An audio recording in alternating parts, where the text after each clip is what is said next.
আসসালামু আলাইকুম ওয়া রাহমাতুল্লাহি ওয়া বারাকাতুহু। একটা মানুষ তার চারপাশের জগৎটাকে যেভাবে দেখে, যেভাবে ভাবে, যেভাবে চিন্তা করে এবং যেভাবে সে সিদ্ধান্ত নেয়, এটাকে বলে তার mindset, the way of thinking. তো রাসূলুল্লাহ সাল্লাল্লাহু আলাইহি ওয়া আলিহি ওয়াসাল্লামের মাইন্ডসেট কেমন ছিল, তিনি বিভিন্ন সিচুয়েশনে কিভাবে এই সিচুয়েশনটাকে ডিল করতেন, ওনার অ্যাপ্রোচ কেমন ছিল, কোন পরিস্থিতিতে কিভাবে রিয়্যাক্ট করতেন, কিভাবে রেসপন্স করতেন, কিভাবে থিঙ্ক করতেন, কিভাবে ডিসিশন মেকিং করতেন, এই টোটাল বিষয়টাকে আজকে আমরা prophetic mindset through the lens of সিরাতে কভার করবার চেষ্টা করবো ইনশাআল্লাহ। সুন্নাহ থেকে রেফারেন্স শেয়ার করব যাতে করে আমাদের কাছে ক্লিয়ার হয় যে ওনার মাইন্ডসেটটা কেমন, দৃষ্টিভঙ্গি কেমন। আমরা অনেকে বলি না যে দৃষ্টিভঙ্গি বদলান তো জীবন বদলে যাবে, এটা বলি না আমরা?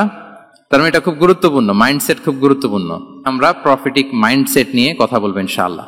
আমি আমার রিসার্চে 12টা মাইন্ডসেট খুঁজে পেয়েছি based on my personal research. আরও কিছু মাইন্ডসেট থাকতে পারে, কিন্তু মেইনলি ঘুরে ফিরে এই 12টার মধ্যেই সীমাবদ্ধ রাসূল সাল্লাল্লাহু আলাইহি ওয়াসাল্লামের মাইন্ডসেট। সেই 12টা মাইন্ডসেট কি কি, আমি পয়েন্টগুলো উল্লেখ করে আমি মূল আলোচনাতে প্রবেশ করছি। প্রথম হচ্ছে গড সেন্ট্রিক মাইন্ডসেট, 2 নম্বরে ভিশন ওরিয়েন্টেড, 3 নম্বরে উইজডম ড্রিভেন, 4 নম্বরে রিফর্ম সেন্ট্রিক, 5 নম্বরে ওপেন মাইন্ডেড, 6 নম্বর এন্টারপ্রেনাল, 7 নম্বর কনসিডারেট, 8 নম্বর ট্রান্সপারেন্ট, 9 নম্বর এপ্রিসিয়েটিভ, 10 নম্বর হচ্ছে ফ্লেক্সিবল, 11 নম্বর অপটিমিস্টিক, 12 নম্বর হচ্ছে resilient. Based on my research, আমার ক্ষুদ্র গবেষণা আমি খুঁজে পেয়েছি যে রাসূল সাল্লাল্লাহু আলাইহি ওয়াসাল্লাম এই ধরনের মানসিকতার অধিকারী ছিলেন, এই অ্যাপ্রোচের অধিকারী ছিলেন। প্রথম যেই মাইন্ডসেটটা নিয়ে আমরা আলোচনা করব সেটা হচ্ছে গড সেন্ট্রিক মাইন্ডসেট বা আল্লাহ সেন্ট্রিক মাইন্ডসেট। অর্থাৎ রাসূল সাল্লাল্লাহু আলাইহি ওয়াসাল্লাম যে কোনো কাজে তিনি আল্লাহ তাআলাকে ফিল করতেন, সবকিছু ছিল আল্লাহ তাআলা কেন্দ্রিক। যাই তিনি করতেন না কেন, একজন মহান সত্তার সন্তুষ্টির জন্যই তিনি সেটা করতেন। তিনি কে? আওয়াজ করে বলুন, তিনি কে? আল্লাহ সুবহানাহু ওয়া তাআলা। তার সন্তুষ্টির জন্যই তিনি সবকিছু করতেন এবং সবসময় তিনি এটা ফিল করতেন যে আমার আসল ভরসা স্থল হচ্ছে আল্লাহ তাআলা। আসল ভরসা স্থল কে? আল্লাহ তাআলা। এবং আল্লাহকেই তিনি ওনার নিজের অভিভাবক হিসেবে সবসময় চিন্তা করতেন। এবং তার দয়ার পরশেই যে আমরা বেঁচে আছি, তিনি যে আমাকে আগলে রেখেছেন, সার্বক্ষণিক এটাকে মনের মধ্যে ধারণ করা, সবসময় এই চিন্তাটা ভেতরে লালন করা, এটাকেই বলে গড সেন্ট্রিক মাইন্ডসেট বা আল্লাহ সেন্ট্রিক মাইন্ডসেট। এই মাইন্ডসেটের অধিকারী যদি আপনি হতে পারেন, আপনি একটা ডিভাইন পাওয়ার শিল্ডের ভেতরে থাকবেন, একটা ডিভাইন প্রোটেকশনে থাকবেন। চারিদিকে তুফান, ঝঞ্ঝা, ঝড়, অনেক কিছু, কোনো কিছু আপনাকে স্পর্শ করবে না, কারণ আপনার গড সেন্ট্রিক মাইন্ডসেট আছে। একটা মহা শক্তিধর সত্তার সাথে আপনার সংযোগায়ন আছে, কানেক্টিভিটি আছে। সো প্রথম মাইন্ডসেটটা হচ্ছে গড সেন্ট্রিক মাইন্ডসেট। রাসূল সাল্লাল্লাহু আলাইহি ওয়াসাল্লাম সবসময় সবকিছু আল্লাহ তাআলা সন্তুষ্টির জন্য করতেন এবং তিনি ভাবতেন আমার কেউ না থাক, আল্লাহ আছে। যার কেউ নাই তার কে থাকে? আল্লাহ আছে। এটাই হচ্ছে গড সেন্ট্রিক মাইন্ডসেট। আসুন আমরা সিরাতের ভেতরে ঢুকে যাই। যেহেতু আমরা বলেছি থ্রু দ্য লেন্স অফ সিরা, সিরাতের পরতে পরতে, সুন্নাহর পরতে পরতে আমরা দেখব যে তিনি গড সেন্ট্রিক মাইন্ডসেটের অধিকারী ছিলেন কিনা। আল্লাহর হাবিব সাল্লাল্লাহু আলাইহি ওয়া আলিহি ওয়াসাল্লাম একবার একটা যুদ্ধ থেকে ফেরার পথে মরুভূমির মাঝখানে সেনাবাহিনীকে থামিয়ে বিশ্রামের ঘোষণা দিলেন যে তোমরা একটু বিশ্রাম নাও।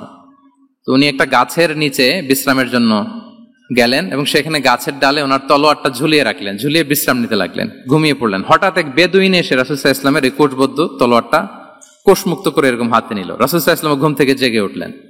এবার বেদুইন বলতে আরম্ভ করলো, মাইয়ামনাউকা মিন্নি, এই মুহাম্মদ তোমাকে এবার কে বাঁচাবে বলো, এই তো আমার হাতে তলোয়ার, কে বাঁচাবে? সাথে সাথেই আল্লাহর হাবিব সাল্লাল্লাহু আলাইহি ওয়া আলিহি ওয়াসাল্লাম উনি উত্তরে বললেন আল্লাহ। উত্তরে কি বললেন? কোনো চিন্তা ভাবনা নাই যে ওরে আঘাত করা যায় কিনা পাল্টা, বা কোনোভাবে ওর কনফিডেন্স ডাউন করা যায় কিনা, এদিক সেদিক কারো সাপোর্ট চাওয়া যায় কিনা, কোনো দিকে না তাকিয়ে কি বললেন? আল্লাহ। সব সময় তিনি আল্লাহ কেন্দ্রিক ছিলেন। এটাকে বলে গড সেন্ট্রিক মাইন্ডসেট। যে কোনো পরিস্থিতিতে তিনি আল্লাহ যে আমার সাথে আছেন এটা কল্পনা করতেন। এবং সুনানে আবু দাউদের একটি বর্ণনা এসেছে, রাসূল সাল্লাল্লাহু আলাইহি ওয়াসাল্লাম কানা নবী সাল্লাল্লাহু আলাইহি ওয়াসাল্লাম ইযা হাযাবাহু আমরুন সাল্লা, তাকে যখন কোনো জিনিস বিচলিত করত তিনি জায়নামাজের মুসল্লায় দাঁড়িয়ে যেতেন, সালাতের জন্য দাঁড়িয়ে যেতেন। বিপদে পড়লেই আল্লাহর কাছে সেটা সঁপে দিতেন, শেয়ার করতেন। আমরা বর্তমানে কোনো বিপদে পড়লেই কি করি? আগে কোথায় শেয়ার করি? ফেসবুকে। আসলে করা উচিত কার সাথে? হ্যাঁ, আমার স্ত্রীর সাথে শেয়ার করার আগেও শেয়ার করব কার সাথে? আমার বন্ধুর সাথে শেয়ার করার আগেও শেয়ার করব কার সাথে? আল্লাহর সাথে। আমরা যদি হিজরতের ঘটনাটাকে একটু অ্যানালাইজ করি তাহলে দেখব যে গারে সাউরে যখন আল্লাহ রাসূল সাল্লাল্লাহু আলাইহি ওয়াসাল্লাম এবং আবু বকর রাদিয়াল্লাহু তাআলা আনহু ওনারা আশ্রয় নিয়েছিলেন রাত্রিবেলায়, কুরাইশরা যখন খুঁজতেছিল, আবু বকর রাদিয়াল্লাহু তাআলা আনহু বলেন যে কুরাইশদের পা দেখা যাচ্ছে, ওরা যে হেঁটে যাচ্ছে, একটু উকি মারলেই আমাদেরকে দেখা যায়। তিনি অত্যন্ত ভীত সন্ত্রস্ত, তটস্থ, নিজের জন্য নয়, রাসূল সাল্লাল্লাহু আলাইহি ওয়াসাল্লামের সেফটির জন্য। রাসূল সাল্লাল্লাহু আলাইহি ওয়াসাল্লাম আবু বকর রাদিয়াল্লাহু তাআলা আনহুকে বলেন যে আবু বকর, চিন্তা করো না, লা তাহসান ইন্নাল্লাহা মা'ানা। আবু বকর, চিন্তা করো না, আল্লাহ আমাদের সাথে আছেন। সুবহানাল্লাহ। আমাদের সাথে কে আছেন? আল্লাহ আমাদের সাথে আছেন। এটা হচ্ছে গড সেন্ট্রিক মাইন্ডসেটের উদাহরণ। আপনার মনকে বুঝাতে হবে যে আল্লাহ আমার সাথে আছে। মনকে তুমি বুঝিয়ে বলো আল্লাহ আছে আমার সাথে। এই বাক্যটা মুখস্থ করা যাবে? মনকে তুমি বুঝিয়ে বলো আল্লাহ আছেন আমার সাথে। আপনার পুরো জীবনের সব কাজের সাথে যদি এই বাক্যটাকে মিলিয়ে ফেলতে পারেন, দেখবেন যে কোনো কিছুই আপনার ক্ষতি করতে পারতেছে না। এটাকে বলে গড সেন্ট্রিক মাইন্ডসেট। আল্লাহ আমার সাথে আছেন, কেউ নাই কিন্তু আল্লাহ তাআলা আমার সাথে আছেন। এবং গড সেন্ট্রিক মাইন্ডসেটের সবচেয়ে বড় সুবিধা হচ্ছে আপনার মনে কখনো হতাশা কাজ করবে না, হতাশা বাঁধবে না, কারণ আপনার সাথে এক মহাশক্তিধরের কানেক্টিভিটি আছে। তিনি কে বলুন তো আওয়াজ করে? তিনি আল্লাহ। হতাশা আসবে না। এই যে আমাদের জাতীয় জীবনের এখন সবচাইতে বড় বড় সমস্যাগুলোর যদি আমরা লিস্ট করি, একটা বড় সমস্যা হচ্ছে ডিপ্রেশন, তাই না? আমরা ডিপ্রেশনে ভুগি না? আপনাদের ডিপ্রেশন হয় কখনো? আচ্ছা, ডিপ্রেশন কাকে বলে আগে বলে। ডিপ্রেশন হচ্ছে আপনার আর আপনার রবের মাঝে যে দূরত্ব, এটার নাম ডিপ্রেশন। আই রিপিট, আমার আর আমার রবের মাঝে যে গ্যাপ, আমাদের সম্পর্কের যে দূরত্ব, এটার নাম কি? ডিপ্রেশন। আপনি যত আল্লাহর সাথে সম্পর্ক জোরদার করতে পারবেন, ডিপ্রেশন আপনার থেকে দৌড়ে পালাবে। এজন্য আমাদের বিশ্বাসীদের জীবনে কোনো ডিপ্রেশন নাই। আছে? আমাদের ডিকশনারিতে কোনো ডিপ্রেশন আছে বলেন তো? আমাদের সাথে আল্লাহর সম্পর্ক কেমন বলেন? মজবুত? আলহামদুলিল্লাহ পড়ুন সবাই। তাহলে ডিপ্রেশন হচ্ছে আপনার আর আপনার রবের মাঝে যে দূরত্ব, এই দূরত্ব দূর করে দেন, ডিপ্রেশন আপনিই পালাবে। আমরা আরো কিছু সিরা থেকে ইনসিডেন্ট নিয়ে দেখি যে গড সেন্ট্রিক মাইন্ডসেটটা কেমন। দ্বিতীয় হিজরিতে যে বদরের যুদ্ধ হলো, সে বদরের যুদ্ধে ইবনে মাসউদ রাদিয়াল্লাহু তাআলা আনহু তিনি বর্ণনা করেন যে আল্লাহ রাসূল সাল্লাল্লাহু আলাইহি ওয়াসাল্লাম আগামীকাল যুদ্ধ এর আগের দিন রাতে তিনি হাত তুলে এরকম দোয়া করতেছিলেন। আমরা তো এইভাবে দোয়া করি। আল্লাহর হাবিব সাল্লাল্লাহু আলাইহি ওয়াসাল্লাম তিনি দোয়া করতে করতে ইমোশনালি হাত এরকম উঁচু করে, হাত্তা ইউরা বায়াদু ইবতাইহি, বগলে শুভ্রতা দেখা যাচ্ছিল, উনি দোয়া করতেছিলেন আল্লাহুম্মা আনজিজ লি মা ওয়া'আতানি, আল্লাহুম্মা আতিনি মা ওয়া'আতানি, আল্লাহ তুমি যে বিজয় দিবে বলে প্রতিশ্রুতি করেছিল, ওই বিজয় আমাদেরকে দাও, ওই ভিক্টরি আমাদেরকে দাও। দোয়া করছিলেন। সাইয়েদনা আলী রাদিয়াল্লাহু তাআলা আনহু উনি বর্ণনা করছেন যে বদরের যুদ্ধের আগের রাতে আমরা সবাই ঘুমোচ্ছিলাম, কিন্তু রাসূল সাল্লাল্লাহু আলাইহি ওয়াসাল্লামকে দেখলাম যে না, উনি হাত তুলে শুধু আল্লাহর কাছে কান্না করছেন, দোয়া করছেন।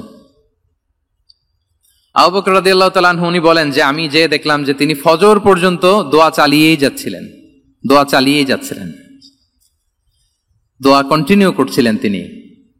এবং দোয়া করতে করতে রাসূল সাল্লাল্লাহু আলাইহি ওয়াসাল্লাম এতটাই ইমোশনাল হয়ে গেলেন যে ওনার গায়ের চাদরটা নিচে পড়ে গেল।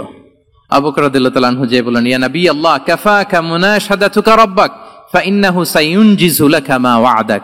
হে নবী, যথেষ্ট, এনাফ ইজ এনাফ, অনেক হয়েছে নবী, আন্না, আর কাঁদতে হবে না, আপনার রব আপনাকে ভিক্টরি বা বিজয় দান করবে ইনশাআল্লাহ।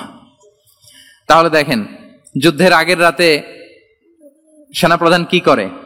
এই কৌশল ওই কৌশল, কোন দিক দিয়ে অ্যাটাক করা যাবে, ওয়ার স্ট্র্যাটেজি ঠিক করে, তার সাথে যারা আছে তাদের সাথে পরামর্শ করে। কিন্তু রাসূল সাল্লাল্লাহু আলাইহি ওয়াসাল্লাম সবকিছু সেট করে দিয়ে কার সাথে কানেক্টিভিটি করেছেন বলুন তো? আল্লাহর সাথে। This is called God centric mindset, Allah centric mindset. আমার হৃদয়টা সবসময় কার সাথে জুড়ে থাকবে? আল্লাহর সাথে, কারণ উনি ছাড়া আমার কোনো ঠিকানাই নেই। তাহলে এই মেন্টালিটি যদি আমরা ধারণ করতে পারি, এটাকে বলে গড সেন্ট্রিক মাইন্ডসেট। তাহলে রাসূলুল্লাহ সাল্লাল্লাহু আলাইহি ওয়া সাল্লামের যে 12টা মাইন্ডসেটের কথা আমরা বলেছি, তার প্রথমটা হচ্ছে গড সেন্ট্রিক। আল্লাহ তাআলা আমাদেরকে গড সেন্ট্রিক মাইন্ডসেট দান করুক।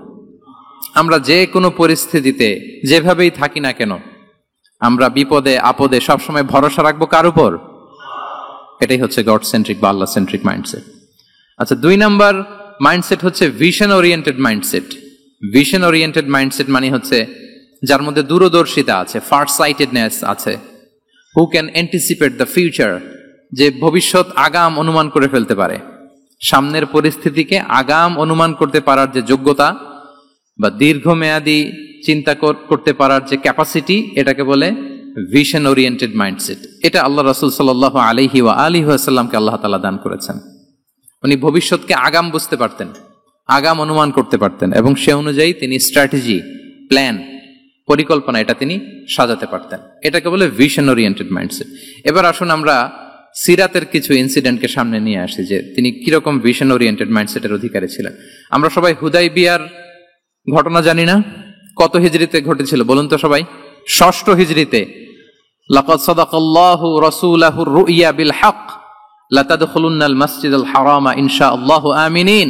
রাসূল সাল্লাল্লাহু আলাইহি ওয়াসাল্লাম 6ষ্ঠ হিজরিতে মদিনায় স্বপ্নে দেখলেন যে তিনি উমরা করতে যাচ্ছেন। তো নবীদের স্বপ্ন এটা কেবল স্বপ্ন নয়, এটা আল্লাহর পক্ষ থেকে ওয়াহি, রেভেলেশন। তো সেই হিসেবে তিনি 1400 সাহাবা নিয়ে উমরা করতে চলে গেলেন মক্কায়, কিন্তু মক্কাবাসী ঢুকতে দিল না, থামিয়ে দেয়া হলো। তো তখন একটা চুক্তি হয়েছিল, ওই চুক্তিতে বলা হলো, রাসূল সাল্লাল্লাহু আলাইহি ওয়াসাল্লাম লিখতে বললেন যে লিখো মিন মুহাম্মদ রাসূলুল্লাহ, আল্লাহর রাসূল মুহাম্মদের পক্ষ থেকে কুরাইশদের সাথে এই চুক্তি। কুরাইশরা আপত্তি করলো যে না, শুধু মুহাম্মদ লেখা যাবে, রাসূলুল্লাহ লেখা যাবে না, কারণ তুমি যে রাসূলুল্লাহ, আল্লাহর রাসূল, এটা যদি আমরা মেনে নেই তাহলে তোমার সাথে আর আমাদের দ্বন্দ্ব কিসের, আমরা তো ভাই ভাই হয়ে গেলাম, রাসূলুল্লাহ কাটো। সাহাবারা কেউ রাজি হয় না, বিশেষ করে ওমরে ফারুক রাদিয়াল্লাহু তাআলা, উনি রাজি হয় না, না না এটা কাটা যাবে না। রাসূল সাল্লাল্লাহু আলাইহি ওয়াসাল্লাম অনেক বলে কয়ে বুঝালেন যে না, দীর্ঘমেয়াদী চিন্তা করতে গেলে আমাদের এখন একটা শান্তি চুক্তির দরকার আছে, যাতে করে আমরা আমাদের গ্লোবাল নেভিগেশন সিস্টেম, দাওয়া সিস্টেমকে আরো স্ট্রং করতে পারি। অনেক বলে কয়ে রাসূলুল্লাহ কাটা হলো। এরপর তারা বলে চুক্তিতে লিখো যে এই বছর উমরা করতে দেয়া হবে না, এই বছর ফিরে যাবেন আপনারা সবাই। এটাও সাহাবারা রাজি হয় না, আল্লাহ রাসূল সাল্লাল্লাহু আলাইহি ওয়াসাল্লাম রাজি হলেন। আবার আরেকটা ক্লোজে লেখা হলো যে আগামী বছর আসলেও 3 দিনের বেশি থাকা যাবে না, সেটাও রাজি হয়ে গেল রাসূল সাল্লাল্লাহু আলাইহি ওয়াসাল্লাম। সাহাবারা রাজি হচ্ছেন না। এরপর মক্কা থেকে কোনো লোক মদিনায় গেলে মদিনাবাসী তাকে রাখতে পারবে না, ফেরত দিতে হবে। কিন্তু মদিনা থেকে কোনো লোক মক্কায় আসলে মক্কাবাসী তাকে ফেরত দিতে বাধ্য থাকবে না। দেখেন, একটার পর একটা মুসলমানদের বিরুদ্ধে সব ক্লোজ যাচ্ছে, কোন সাহাবীরাই রাজি হচ্ছেন না। কিন্তু আল্লাহ রাসূল সাল্লাল্লাহু আলাইহি ওয়া আলিহি ওয়াসাল্লাম তিনি বললেন যে না, লিখো লিখো। উমর ফারুক রাদিয়াল্লাহু তাআলা আনহু এতটাই রাগান্বিত হলেন, তিনি প্রশ্ন করলেন, ইয়া রাসূলুল্লাহ, আলাইসা আনতা নাবিয়্যুন হক, আপনি এই যে কম্প্রোমাইজের পর কম্প্রোমাইজ করে যাচ্ছেন, আপনি কি সত্য নবী নন, সত্য রাসূল নন? আলাসনা আলা দীনিন হক, আমরা কি সত্যের উপর প্রতিষ্ঠিত নই? আলাইসাল কুরআনু কিতাবুন হক, তো সব যদি সত্য হয় আপনি কেন এগুলো মানছেন? রাসূল সাল্লাল্লাহু আলাইহি ওয়াসাল্লাম বললেন যে ওমর, তুমি বাদ সেদো না, মেনে নাও। মেনে নিলেন, এবং এই মেনে নেওয়াটাকে আল্লাহ ভিক্টরি বলে ঘোষণা দিলেন, বিজয় বলে। আল্লাহু আকবার। ইন্না ফাতাহনা লাকা ফাতহাম মুবিনা। এবং হুদাইবিয়ার এই সন্ধি থেকেই বেসিক্যালি মক্কা বিজয় ওইদিকে ত্বরান্বিত হয়েছে গতি প্রবাহটা। কারণ রাসূল সাল্লাল্লাহু আলাইহি ওয়াসাল্লাম অনেক দূর দেখেছেন, সাহাবারাই সামনের কিছু বিষয়ে তারা খেয়াল করছেন, কিন্তু রাসূলুল্লাহ সাল্লাল্লাহু আলাইহি ওয়া আলিহি ওয়াসাল্লাম তিনি অনেক দূর দেখতে পাচ্ছেন। আচ্ছা বলেন, 3 তলার উপর থেকে একজন একটা ভিউ দেখতে পায়, আর 30 তলা উপর থেকে আরেকজন একটা কন্ডোমিনিয়ামের উপর থেকে একটা পানোরামিক ভিউ দেখতে পায়, দুইজনের ভিউ দেখা কি একরকম হয়? বলেন, একরকম হবে? কখনোই হবে না। তাহলে 30 তলার উপর থেকে যিনি দেখবে তিনি একটা পানোরামিক ভিউ দেখবে, দ্য টোটাল সিনারিও তার কাছে ক্রিস্টাল ক্লিয়ার হবে, যেটা সাহাবা রিদওয়ানুল্লাহি তাআলা আলাইহিম আজমাইন ওনাদের কাছে ক্লিয়ার ছিল না।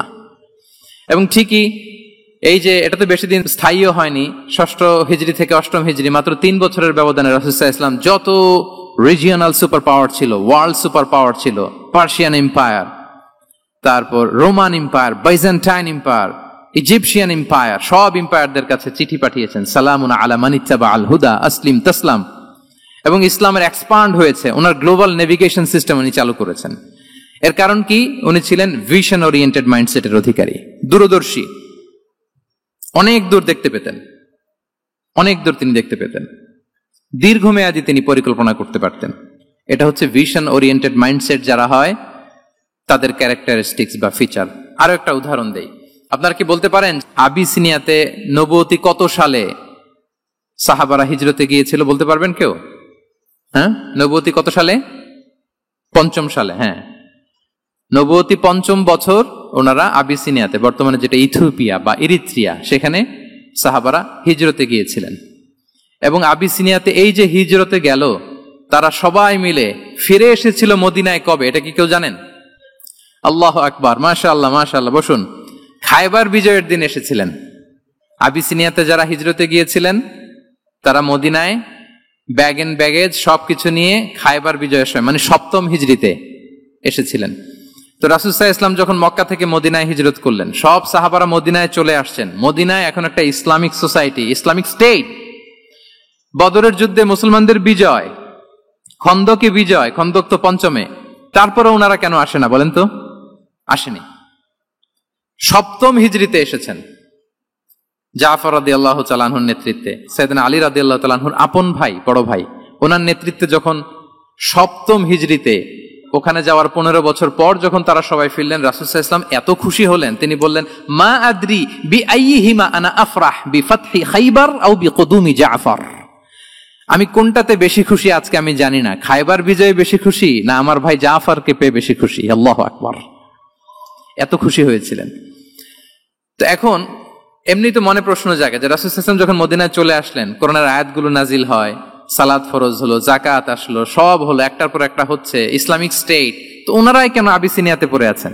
প্রশ্ন জাগে না? ওই সময় একটা ক্রাইসিস মোমেন্ট ছিল, তখন ওনারা গিয়েছিল আবিসিনিয়াতে, কিন্তু আসে না কেন? ওনারা এসেছেন 7ম হিজরিতে। এর কারণ আবিসিনিয়ায় কিছু মুসলিমদেরকে রেখে দেওয়া, এটা রাসূলুল্লাহ সাল্লাল্লাহু আলাইহি ওয়াসাল্লামের প্ল্যান বি ছিল। কি ছিল? Plan B. রাসূল সাল্লাল্লাহু আলাইহি ওয়াসাল্লাম অপেক্ষা করছিলেন যে মদিনাকে প্রথমে ইন্টারনাল যত থ্রেট আছে এগুলো থেকে মুক্ত করতে হবে, এরপরে মদিনাকে যত এক্সটার্নাল থ্রেট আছে এগুলো থেকে মুক্ত করতে হবে। সব যখন মুক্ত করে উনি দেখলেন যে না, মদিনা সেফ জোন, এখন আর আলাদা একটা বেজ, একটা এক্সট্রা সেফ জোন বা এডিশনাল বেজ আমার কোথাও দরকার নাই, তখনই তিনি লোক পাঠালেন যে যাও, জাফরের নেতৃত্বে আবিসিনিয়ায় যারা হিজরত করেছে তারা সবাই মদিনায় চলে আসো। সুবহানাল্লাহি বিহামদি। তাহলে একটা প্ল্যানে কাজ করতেন না, আমরা তো এরকম করি, একটাই প্ল্যান। প্ল্যান কটা? এটা যদি ওয়ার্ক না করে শেষ, আমু নাই সালাও নাই। কিন্তু রাসূলুল্লাহ সাল্লাল্লাহু আলাইহি ওয়া আলিহি ওয়াসাল্লামের প্ল্যান এ ছিল, প্ল্যান বি ছিল, প্ল্যান সি ছিল। প্ল্যান এ ওয়ার্ক না করলে প্ল্যান বি তে যেতেন, বি ওয়ার্ক না করলে সি তে যেতেন, এইভাবে তিনি কাজ করতেন।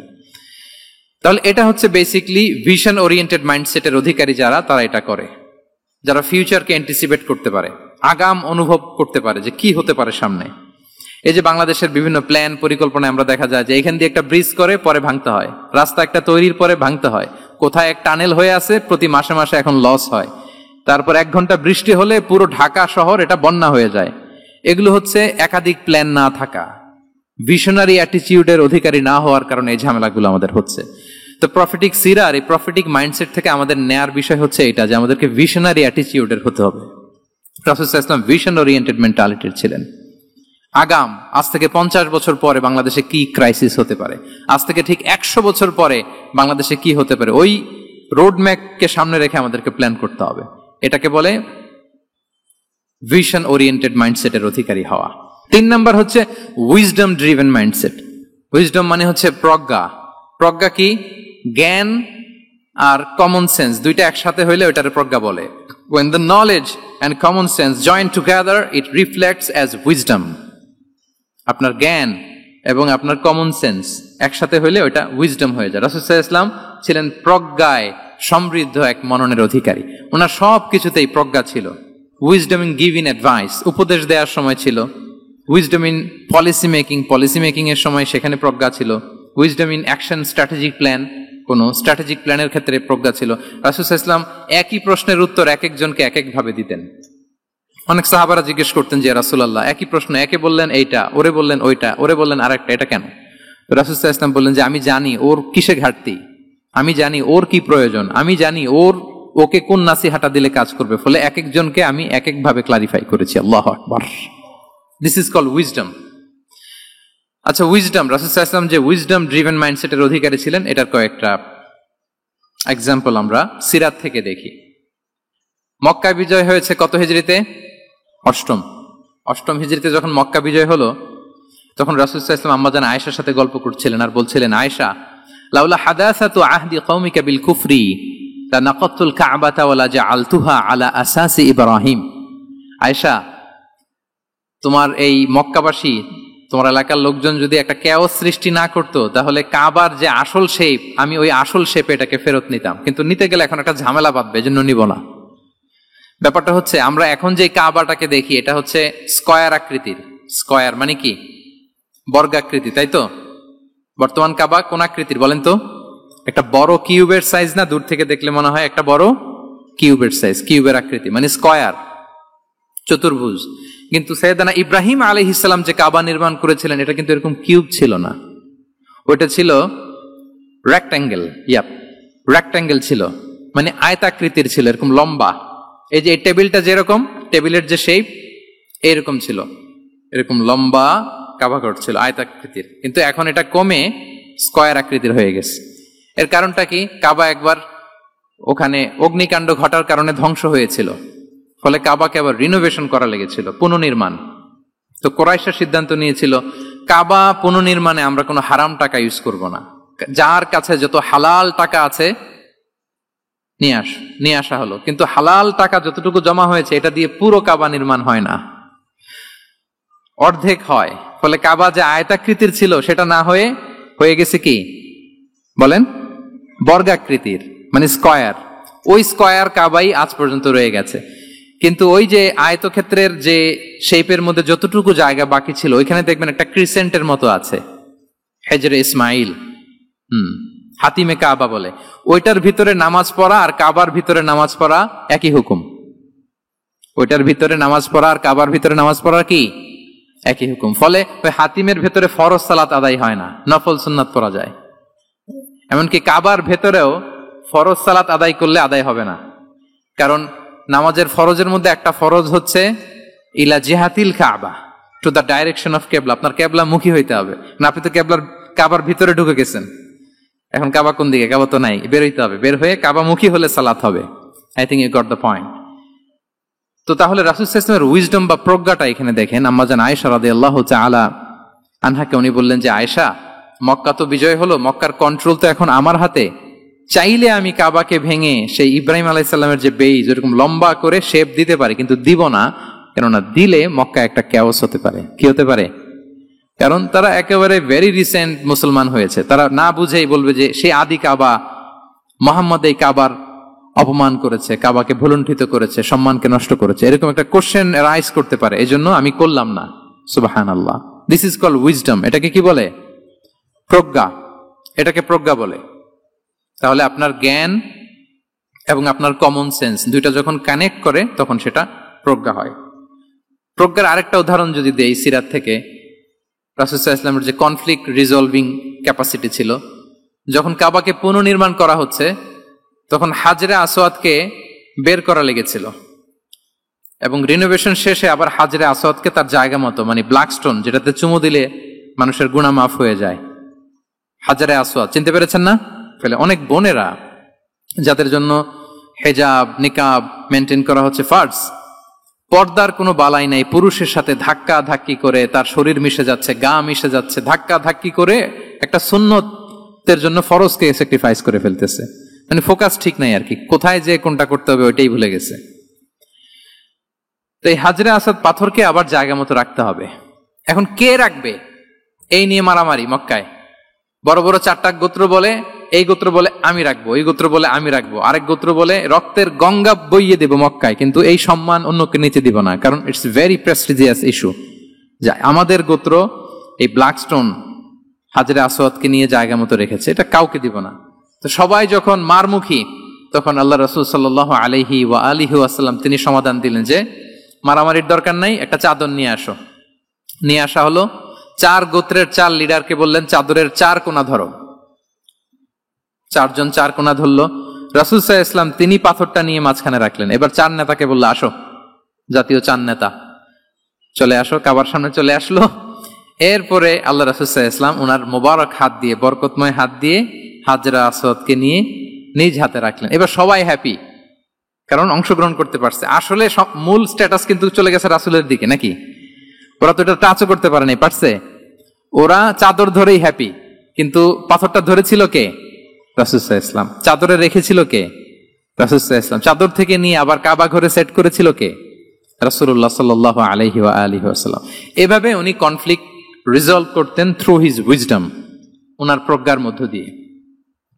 আমরা যদি তায়েফের ঘটনা দেখি, রক্তাক্ত হয়েছেন, পাহাড় রক্ষী ফেরেশতারা এসে বলেছে রাসূলুল্লাহ জাস্ট অর্ডার করেন, আমরা কোলাপস করব এমন ভাবে the entire Taif city will be collapsed, একেবারে স্ম্যাশ করে দিব, পাউডার হয়ে যাবে। রাসূল সাল্লাল্লাহু আলাইহি ওয়াসাল্লাম বললেন, না, বাল আরজু আন ইউখরিজাল্লাহু মিন আসলাবিহিম মান ইয়াবুদুল্লাহা ওয়াহদাহু ওয়া লা ইউশরিকু বিহি শাইআ। তিনি বললেন, না, ওদেরকে ধ্বংস করে দিও না, ওদেরকে ধ্বংস করলে লা ইলাহা পড়বে কে? সুবহানাল্লাহ। কি উইজডম ড্রিভেন ছিলেন উনি। উনি বলেন যে আমি আশা করি, প্রত্যাশা রাখি, দোয়া করি যে ওরা আমাকে প্রত্যাখ্যান করেছে, কিন্তু ওদের যে নেক্সট জেনারেশন, ওরা সাক্ষী দেবে আশহাদু আল্লাহ ইলাহা ইল্লাল্লাহ ওয়া আশহাদু আন্না মুহাম্মাদার রাসূলুল্লাহ। এবং তাই হয়েছে। এখন তায়েফে যান, চারদিক থেকে আল্লাহু আকবার ধ্বনিতে মুখরিত তায়েফ। এবং এত চমৎকার শহর, এটা একটা টুরিস্ট ডেস্টিনেশন হয়ে গেছে। সৌদি আরবিয়াতে যারা যায়, তায়েফ না গেলে লোকদের ভালো লাগে না। ঠান্ডা, সবুজ শ্যামল, রেইনফল হয়, ফলমূল পাওয়া যায়। আব্দুল্লাহ ইবনে আব্বাস রাদিয়াল্লাহু তাআলা আনহুর স্মৃতিধন্য মসজিদ আছে, অনেকগুলো ইউনিভার্সিটি আছে, ইসলামিক ইনস্টিটিউশন আছে। এই যে নয়নাভিরাম তায়েফ, এটা রাসূল সাল্লাল্লাহু আলাইহি ওয়াসাল্লামের উইজডমের ফসল। ওই দিন যদি রাগের চোটে বলতো যে হ্যাঁ দাও, স্ম্যাশ করে দাও, তাইলে এই যে যারা শাহাদা পড়েছে, মুসলিম হয়েছে, এটা কিন্তু হতো না। তাহলে এটা হচ্ছে রাসূল সাল্লাল্লাহু আলাইহি ওয়াসাল্লামের প্রজ্ঞার একটা উদাহরণ। আর একটা উদাহরণে যাই। রাসূল সাল্লাল্লাহু আলাইহি ওয়াসাল্লাম যখন আকাবার দ্বিতীয় শপথ করে ফেললেন ইয়াসরিববাসীর সাথে, তখনও মদিনা হয়নি, তো তখন মদিনাবাসী বলল যে ইয়া রাসূলুল্লাহ, আপনি তো এখনো হিজরত করবেন না, তো আমাদেরকে কোরআন শিখাবে কে, সালাত শিখাবে কে? আপনি একজন দায়ী পাঠান, আমাদের সাথে একজন টিচার দেন। রাসূল সাল্লাল্লাহু আলাইহি ওয়াসাল্লাম তখনও মদিনাতে হিজরতে যাননি, আমাদের সাথে একজন দায়ী পাঠাবেন। তো রাসূল সাল্লাল্লাহু আলাইহি ওয়াসাল্লাম একজনকে দায়ী হিসেবে পাঠিয়েছিলেন। বলেন ওই দায়ীর নাম কি? কি নাম? মুসআব ইবনে উমাইর রাদিয়াল্লাহু তাআলা আনহু, যিনি উহুদের যুদ্ধে শহীদ হয়েছিলেন, উনাকে পাঠিয়েছিলেন। দেখেন, উনি আবু বকর রাদিয়াল্লাহু তাআলা আনহুকে পাঠান নাই, পাঠিয়েছেন ওমর ফারুককে, ওসমান রাদিয়াল্লাহু তাআলা আনহু, আলী রাদিয়াল্লাহু তাআলা আনহু। কাউকে পাঠাইছেন? কারে পাঠালেন? মুসআবকে। এর কারণ হচ্ছে উনি দেখতে খুব স্মার্ট ছিলেন, খুব ড্যাশিং ফেসের অধিকারী ছিলেন, মক্কার এলিট ফ্যামিলির একজন যুবক ছিলেন, এবং উনি সবচাইতে দামি দামি পারফিউম কালেক্ট করে ওইটা দিতেন। উনি মক্কার কোনো রাস্তা দিয়ে হেঁটে গেলে লোকজন বুঝতো এই রাস্তা দিয়ে কিছুক্ষণ আগে হেঁটে গিয়েছে মুসআব ইবনে উমাইর। সুবহানাল্লাহ। আমরা বাংলায় বলি না যে আগে দর্শনদারি পরে গুণবিচারী? এই কথাটার সাথে পরিচিত আপনারা? আগে দর্শনদারি পরে গুণবিচারী। আল্লাহ তাআলা এক একজনকে আমাদেরকে এক এক অবয়বে সৃষ্টি করেছেন। হুয়াল্লাযী ইউসাউবিরুকুম ফিল আরহামি কাইফা ইয়াশা। আল্লাহর একটা নাম হচ্ছে তিনি আল মুসাউবির, দ্য ডিজাইনার। মায়ের গর্ভে থাকতেই আমাদের কার চেহারা, কার কণ্ঠস্বর, কার স্কিন কালার, কে কিরকম হব, সব ফিক্স তিনি ঠিক করে দিয়েছেন। এটা আল্লাহর দেয়া। কিন্তু রাসূল সাল্লাল্লাহু আলাইহি ওয়াসাল্লামের উইজডমের ব্যাপার হচ্ছে তিনি আবু বকর রাদিয়াল্লাহু তাআলা আনহু, ওমর রাদিয়াল্লাহু তাআলা আনহু, ওসমান আলী, কাউকে চুজ না করে কাকে পাঠালেন? মুসআব ইবনে উমাইরকে। যে তাকে দেখলেই সবাই আগে পাগল হয়ে যায়, মানে ইমপ্রেস হয়ে যায়। হ্যাঁ, ফার্স্ট ইমপ্রেশনটা তার খুব ভালো, খুব ভালো। উনি মুসআব ইবনে উমাইরকে পাঠালেন, এবং যেই প্ল্যান সেই কাজ। উনি যে পুরো মদিনা কাঁপায় ফেলছেন, মাশাআল্লাহ। মদিনার ঘরে ঘরে উনি ইসলামের বার্তা পৌঁছে দিয়েছেন। এবং স্বয়ং রাসূলুল্লাহ সাল্লাল্লাহু আলাইহি ওয়াসাল্লামের আগে তিনি মদিনাতে জুমার নামাজ পড়েছিলেন, কারণ জুমার বিধান আসছে। কিন্তু মক্কা এমন একটা ল্যান্ড যেখানে এখনো জুমা পড়া আবশ্যক হয় নাই, চারদিকে কুফর বেষ্টিত। তো রাসূল সাল্লাল্লাহু আলাইহি ওয়াসাল্লাম লোক পাঠিয়েছেন যে জুমার বিধান এসছে, মুসাব তুমি কিন্তু মদিনায় যারা আছে তাদেরকে নিয়ে জুমা পড়ে ফেলো। তো মুসাব রাদিয়াল্লাহু তাআলা আনহু স্বয়ং রাসূলুল্লাহ সাল্লাল্লাহু আলাইহি ওয়াসাল্লামের আগে রাসূল সাল্লাল্লাহু আলাইহি ওয়াসাল্লামের পারমিশন নিয়ে মদিনাতে জুমা কায়েম করে ফেলছে। সুবহানাল্লাহি ওয়া বিহামদিহি। দেখেন, উইজডম ড্রিভেন পার্সোনালিটির অধিকারী ছিলেন, প্রজ্ঞার অধিকারী ছিলেন, অন্য কাউকে পাঠাননি। কাকে পাঠিয়েছেন? মুসআব ইবনে উমাইর। তাহলে উনি যেই কাজটাই করতেন, যেটা বলতেন, যেটাতে এঙ্গেজ হতেন, এর নেপথ্যে প্রজ্ঞা ছিল। কি ছিল ভাই? উইজডম ছিল। আল্লাহ যেন সেই উইজডম আমাদেরকে দান করেন, আল্লাহ যেন সেই প্রজ্ঞা দিয়ে আমাদেরকে সমৃদ্ধ করেন। আমরা সবাই পড়ি আমিন। 4 নাম্বার হচ্ছে রিফর্ম সেন্ট্রিক মাইন্ডসেট। মানে রাসূল সাল্লাল্লাহু আলাইহি ওয়াসাল্লাম সংস্কারবাদী ছিলেন আর কি। ভুলভাল দেখলে রিফর্ম করতেন, ইসলাহ করতেন, সংস্কার। এখন তো এই যে অনেকগুলো সংস্কার কমিটি হলো দেখলাম বাংলাদেশে, খুব সুন্দর, বিভিন্ন বিষয়ে সংস্কার হচ্ছে। এবং স্বাধীনতার পরে আমাদের বয়স তো আর বেশি না, মানে সব দলের লোকেরা মিলে একসাথে এরকম বসা, এরপর রাষ্ট্রীয় ইস্যু নিয়ে ডিসকাস করা, এরপর মাঝে মাঝে আবার ওয়ার্কআউট করা, আবার একটু মিষ্টি ঝগড়া করা, আবার একটু ফান করা, এই সব কিছুর মধ্য দিয়ে জাতির জন্য ভাবা, নতুন নতুন চিন্তা প্রণয়ন। That's very good, I do appreciate. এটা দরকার। এমন বাংলাদেশই তো আমরা চেয়েছিলাম, ঠিক কিনা বলেন? এই যে রিফর্ম হচ্ছে, এটা অ্যাপ্রিসিয়েবল। রাসূল সাল্লাল্লাহু আলাইহি ওয়াসাল্লামের কিন্তু এই রিফর্ম সেন্ট্রিক মাইন্ডসেট ছিল। অন্যায় দেখলে, ভুলভাল দেখলে, অসঙ্গতি দেখলে, ইনকনসিস্টেন্সি দেখলে শুধরে দিতেন। শুদ্ধাচার অভিযান চালিয়েছেন মক্কাতেও মদিনাতেও, রিফর্ম করতেন। সব খারাপকে তিনি ভালো দিয়ে পরিবর্তন করে দিতেন। আসুন সিরাতের আয়নায়, থ্রু দ্য লেন্স অফ সিরা আমরা দেখি কিভাবে পরিবর্তন করতেন। রাসূল সাল্লাল্লাহু আলাইহি ওয়াসাল্লামের একটা আদত বা হ্যাবিট ছিল, তিনি কোনো ব্যক্তির বা কোনো স্থানের কোনো বাজে নাম বা খারাপ নাম দেখলে ওটা ভালো নামে চেঞ্জ করে দিতেন। মক্কা থেকে মদিনায় হিজরতের আগে মদিনার নাম ছিল ইয়াসরিব। কি ছিল? ইয়াসরিব মানে হচ্ছে প্রতিশোধ বা নিন্দা বা ক্ষোভ বা ভর্ৎসনা, সবগুলোই খুব বাজে মিনিং ডিনোট করে। রাসূল সাল্লাল্লাহু আলাইহি ওয়াসাল্লাম বললেন, আমি যেই শহরে হিজরত করব এই শহরের নাম ক্ষোভ, এই শহরের নাম হিংসা, এটা হইতে পারে? বলেন। রাহমাতাল লিল আলামিন, mercy and peace for the entire universe করে যাকে আল্লাহ পাঠিয়েছেন, উনি যেই শহরে থাকবেন ওই শহরের নাম প্রতিশোধের শহর, এটা হবে? উনি শহরের নাম চেঞ্জ করে দিলেন। উনি শহরের নাম দিলেন মদিনাতুন নবী। কি দিলেন? মদিনাতুন নবী, অথবা তওবা তয়্যিবা চেঞ্জ করে দিলেন, পরিবর্তন করে দিলেন। এক এলাকায় যে বিষ্ণু সাল্লাল্লাহু আলাইহি ওয়াসাল্লাম দেখলেন যে গাছপালা হয় না, উনি বললেন মাসমু হাযিহিল আরদ, এই জায়গার নাম কি? সবাই বলে ইসমুহা গাদেরা। গাদেরা মানে হচ্ছে মাকান লা নাবাতা ফিহি ওয়ালা শাজার, এমন জায়গা যেখানে ঘাস লতাপাতা কিছুই জন্মায় না। রাসূল সাল্লাল্লাহু আলাইহি ওয়াসাল্লাম বললেন, এই জন্য তো ঘাস জন্মায় না, নাম তো রাখছো খুব বাজে একটা নাম। রাসূল সাল্লাল্লাহু আলাইহি ওয়াসাল্লাম বললেন, আজ থেকে এলাকার নাম গাদেরা নয়, এলাকার নাম আজকে থেকে খাদেরা। কি নাম? খাদেরা মানে কি বলেন? সবুজ, গ্রিন, এভারগ্রিন, সবুজ শ্যামল। এবং রাসূল সাল্লাল্লাহু আলাইহি ওয়াসাল্লাম যখন গ্রিন ল্যান্ড নাম দিয়ে দিলেন, এরপর থেকে সবুজ শ্যামল করে আল্লাহ জায়গাটাকে বরকতময় করে দিলেন। Changing names. এক সুন্দরী নারীকে বললেন মাসমুকি, কি নাম? বলে আসিয়া। আসিয়া মানে অবাধ্য। রাসূল সাল্লাল্লাহু আলাইহি ওয়াসাল্লাম বললেন, তুমি এত সুন্দরী, you are a beautiful lady, আর কি বাজে একটা নাম রেখেছো আসিয়া। তুমি আসিয়া কেন হবে? আজকে থেকে তোমার নাম জামিলা, মানে তুমি সুন্দরী, রূপবতী। সুবহানাল্লাহ, সুন্দর একটা নাম দিয়ে দিলেন। এক সাহাবীর নাম ছিল হাজান। হাজান মানে রাফ এন্ড টাফ, রুক্ষ। রাসূল সাল্লাল্লাহু আলাইহি ওয়াসাল্লাম বললেন, না, হাজান না, তোমার নাম আজকে থেকে সাহাল। কি নাম? সাহাল। সাহাল মানে সহজ। উনি বলেন, যেদিন থেকে সাহাল রাখছি এর আগ পর্যন্ত নাকি ওনার অসুস্থতা, রোগ বালাই একটার পর একটা লেগেই থাকতো। যেদিন থেকে সাহাল, ওই দিন থেকে উনি বলেন যে আল্লাহ তাআলা নবীর এই নাম চেঞ্জ করে দেওয়ার বারাকায় আমার পুরো জীবনের সব কাজকে আল্লাহ তাআলা সহজ করে দিয়েছেন। তাহলে রিফর্ম সেন্ট্রিক মাইন্ডসেট, আমরাও খারাপ কিছু দেখলে ভালো দিয়ে পরিবর্তন করব। কি বলেন? আচ্ছা, এটা তো নাম চেঞ্জ করে দেয়া। এবার সোশ্যাল রিফর্ম তিনি কি কি করেছেন আমরা একটু দেখি। তিনি যখন যুবক, মক্কায় এক ইয়ামানি লোক ব্যবসা করতে এসে তার প্রোডাক্ট বিক্রি করার পরে, আস ইবনে ওয়াইল নামে এক লোকের কাছে বিক্রি করার পরে যখন দাম চাইতে গেল, আস বলে, আরে বেটা, আমরা মক্কার সন্তান, আমরা দাম দিব না। তো সে ভাবলো হয়তো আমার সাথে ঠাট্টা করেছে, হজের মৌসুম যাক, বেচাকেনা শেষ করে যাওয়ার পথে দামটা নিয়ে যাব। সে ফেরার দিন আবার গেল যে আমার তো জিনিসের দামটা আপনি দিলেন না। সে বলে, আমরা এই ভূখণ্ডের মালিক, আমরা দাম দেই না। এটা তো বড় জুলুম। সে কান্নাকাটি শুরু করলো। তার এই কান্নাকাটি দেখে আল্লাহ রাসূল সাল্লাল্লাহু আলাইহি ওয়াসাল্লাম, ওনার চাচা জুবাইর ইবনে আব্দুল মুত্তালিব সহ ইয়াং স্টার যারা আছে, দ্য ইয়ুথ অব মক্কা, তাদের সবাইকে নিয়ে একটা সোসাইটি করলেন। এই যে আমরা হালাফুল ফুদুলের নাম শুনি না, যেটা বাংলায় আমরা কি বলি? হিলফুল ফুজুল। এই নামে তো অনেক সংগঠন আছে বাংলাদেশে। কি বলেন? যুবকরা কোনো সংগঠন করলে কমনলি এই নামটা পছন্দ করে, হিলফুল ফুজুল। আসলে এটার মূল নাম ছিল হালাফুল মুত্তাইয়িবিন। তিব মানে হচ্ছে রং। রাসূল সাল্লাল্লাহু আলাইহি ওয়াসাল্লাম সবাই মিলে, তখন জাহিলি যুগে একটা কালচার ছিল, বালতি ভর্তি রঙের ভেতরে হাত ঢুকিয়ে দিত, দিয়ে এই রং সমেত হাতটা তারা পাথরের মধ্যে লাগাতো, সবার হাত ওইখানে দিত। মানে আমরা হাতে হাত রেখে কমিটেড, আমরা ঐক্যবদ্ধ হলাম। সেখান থেকে হয়েছে হালাফুল মুত্তাইয়িবিন, থেকে হালাফুল ফুদুল। ওনারা বলল যে না, আমরা সবাই থাকবো মাআল মাজলুমি দিদ্দা যালিম, আমরা মজলুমের পক্ষে থাকবো, জালিমের বিপক্ষে থাকবো।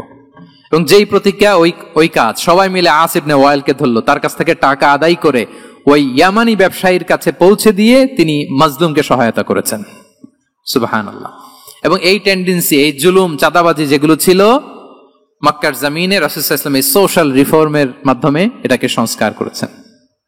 তাহলে এই যে রিফর্ম সেন্ট্রিক আমাদের হইতে হবে। আমাদের সমাজেও এখন চাঁদাবাজি আছে না নাই? বলেন। খুন খারাপি আছে না নাই? সামাজিক অনাচার।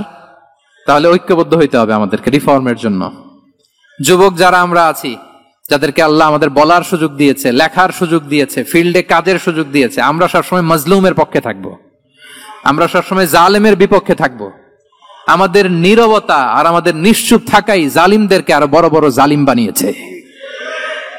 এজন্য নাহনু মাআল মাজলুম দিদ্দাল জালিম, এটা হচ্ছে আমাদের স্লোগান। আমরা কাদের সাথে? মজলুমের সাথে। আওয়াজ করে বলেন, কার সাথে? ইত্তাকু দাওয়াতাল মাজলুম।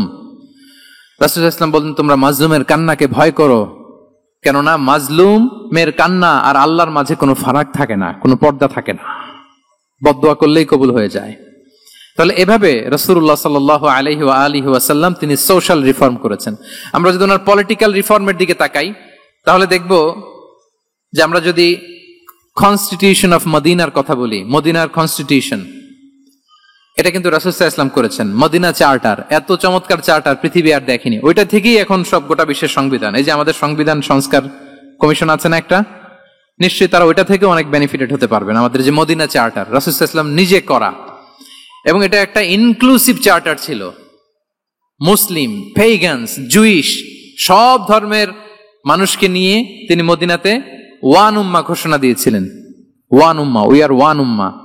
হোক তুমি পেগান মুশরিক, হোক তুমি জুইশ মানে ইহুদি, হোক তুমি মুসলিম, তুমি যেই ধর্মের হও না কেন, মদিনাকে রক্ষা করতে যে আমরা সবাই মিলে উম্মাহ ওয়াহিদা, আমরা সবাই মিলে কি উম্মাহ ওয়াহিদা। পৃথিবীর অনেক দেশ এই আইডিওলজিকে ধারণ করে হু হু করে এগিয়ে গিয়েছে।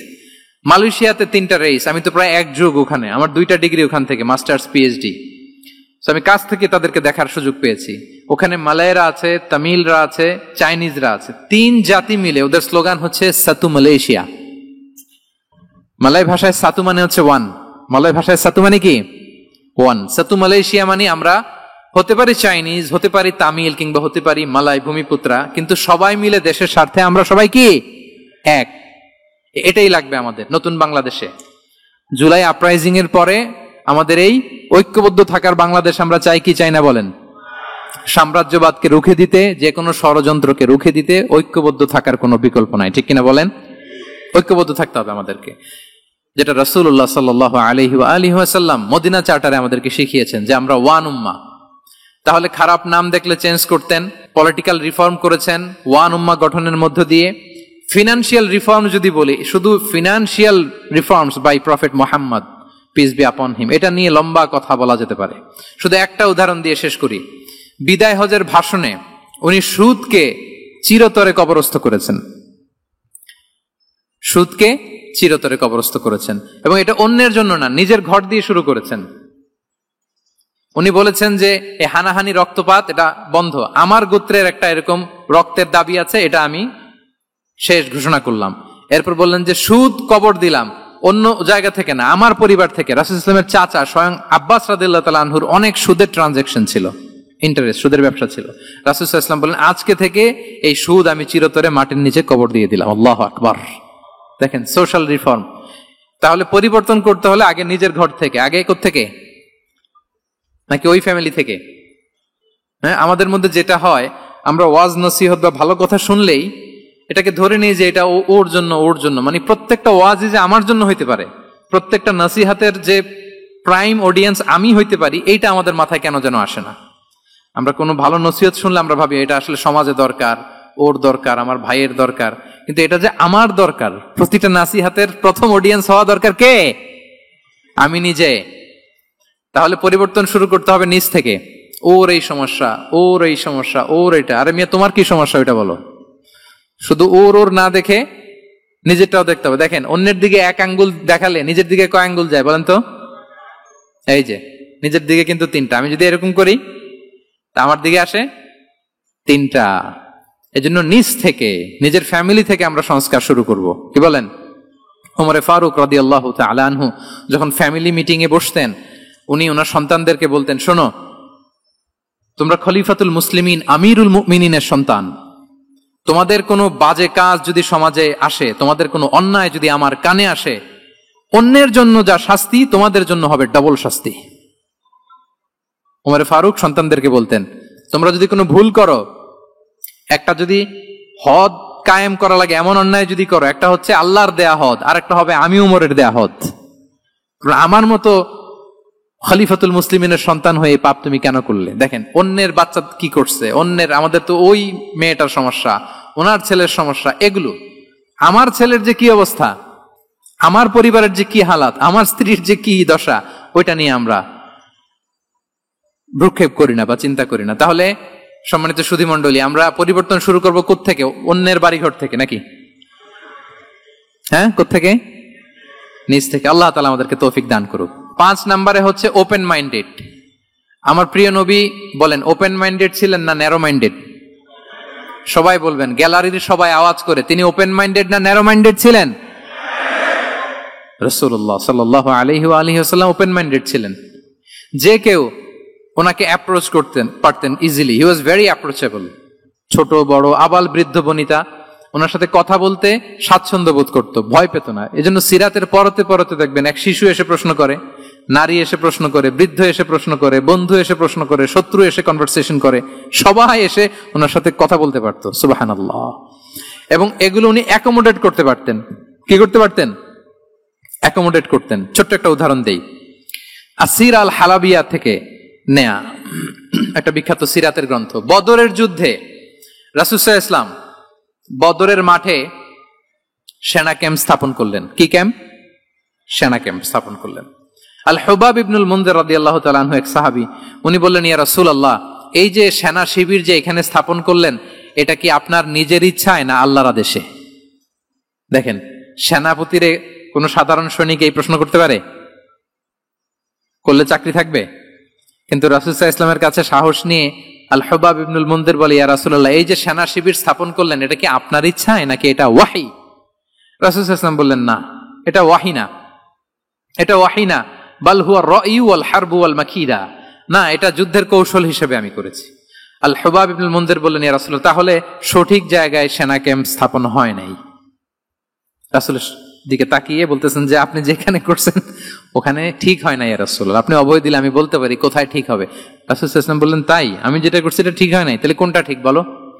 উনি বললেন, ওই যে বদরে একটা কুয়া আছে যেখানে পানির ব্যবস্থা আছে, ওইটার সামনে ব্যারিকেড দিয়ে আমাদের শিবির করতে হবে। তাহলে আমরা বদরের কুয়া থেকে পানি খাইতে পারবো, সারাদিন পানি খাবো, আর কাফিররা যুদ্ধে তো মারা যাবে, পানির অভাবে মারা যাবে। সুবহানাল্লাহ পড়বেন না?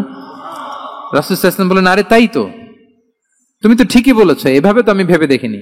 আবার তিনি অ্যানাউন্স করে দিলেন যে সেনা শিবির এখানে যেই তাঁবু টাঙানো হয়েছে এখান থেকে মুভ করে আল হুবাব যেখানে ইন্ডিকেট করেছে ঠিক ওই জায়গায় যে শিবির স্থাপন করো। তাহলে আওয়াজ করে বলুন, ওপেন মাইন্ডেড না ন্যারো মাইন্ডেড? আমরা অনেক সময় আমাদের অধীনস্থদের কথা শুনতে চাই না। অনেক সময় অধীনস্থদের মাথা থেকেও দারুণ দারুণ দুর্দান্ত আইডিয়া চলে আসতে পারে। ইগনোর করবেন না সব সময়, আপনি দেখবেন যে তার কাছ থেকে ভালো আইডিয়া এসছে কিনা। তাহলে রাসূল সাল্লাল্লাহু আলাইহি ওয়াসাল্লাম এটাকে ইগনোর না করে অ্যাকোমোডেট করলেন। সুবহানাল্লাহ। খন্দক যুদ্ধের কথা যদি দেখি, পরীক্ষা খননের অ্যাডভাইস কে দিয়েছিল? মক্কার কোন লোক? মদিনার? কে দিয়েছিল? সালমান আল ফারিসি। বাড়ি কোথায়? ইরান, পারস্য। হি ওয়াজ পার্সিয়ান বেসিক্যালি।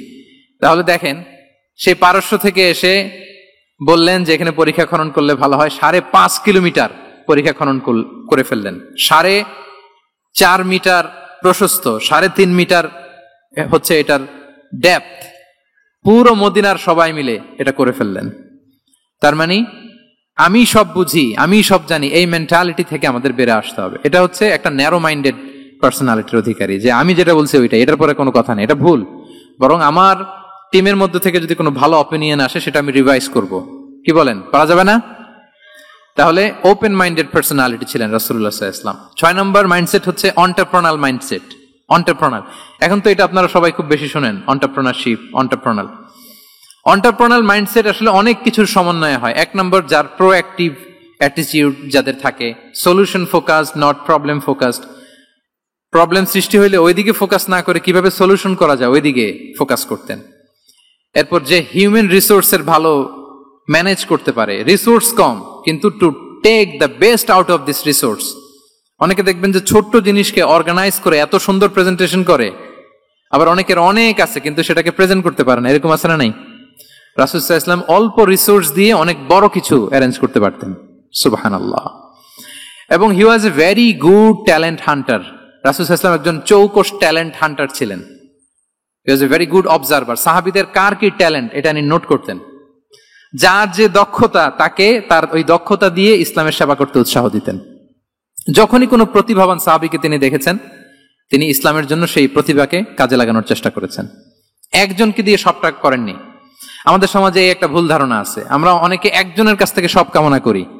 একজন সব করতে পারে না, পারে? যারা পারেও কোনোটাই ভালোভাবে পারে না, সব পারে একটু একটু পারে। তো রাসূল সাল্লাল্লাহু আলাইহি ওয়াসাল্লাম ট্যালেন্ট হান্টার ছিলেন, যার যেখানে ট্যালেন্ট তাকে ওই কাজে লাগাতেন। বলেন তো খালিদ বিন ওয়ালিদ রাদিয়াল্লাহু তাআলা আনহুকে আল্লাহ রাসূল সাল্লাল্লাহু আলাইহি ওয়াসাল্লাম কি কাজে লাগিয়েছিলেন? অনেক পরে ইসলাম ধর্ম গ্রহণ করেছেন, কিন্তু যুদ্ধের অভিযানে পাঠিয়েছেন এবং পরবর্তীতে তিনি সেনা প্রধান হয়েছিলেন মুসলিম ব্যাটালিয়নের।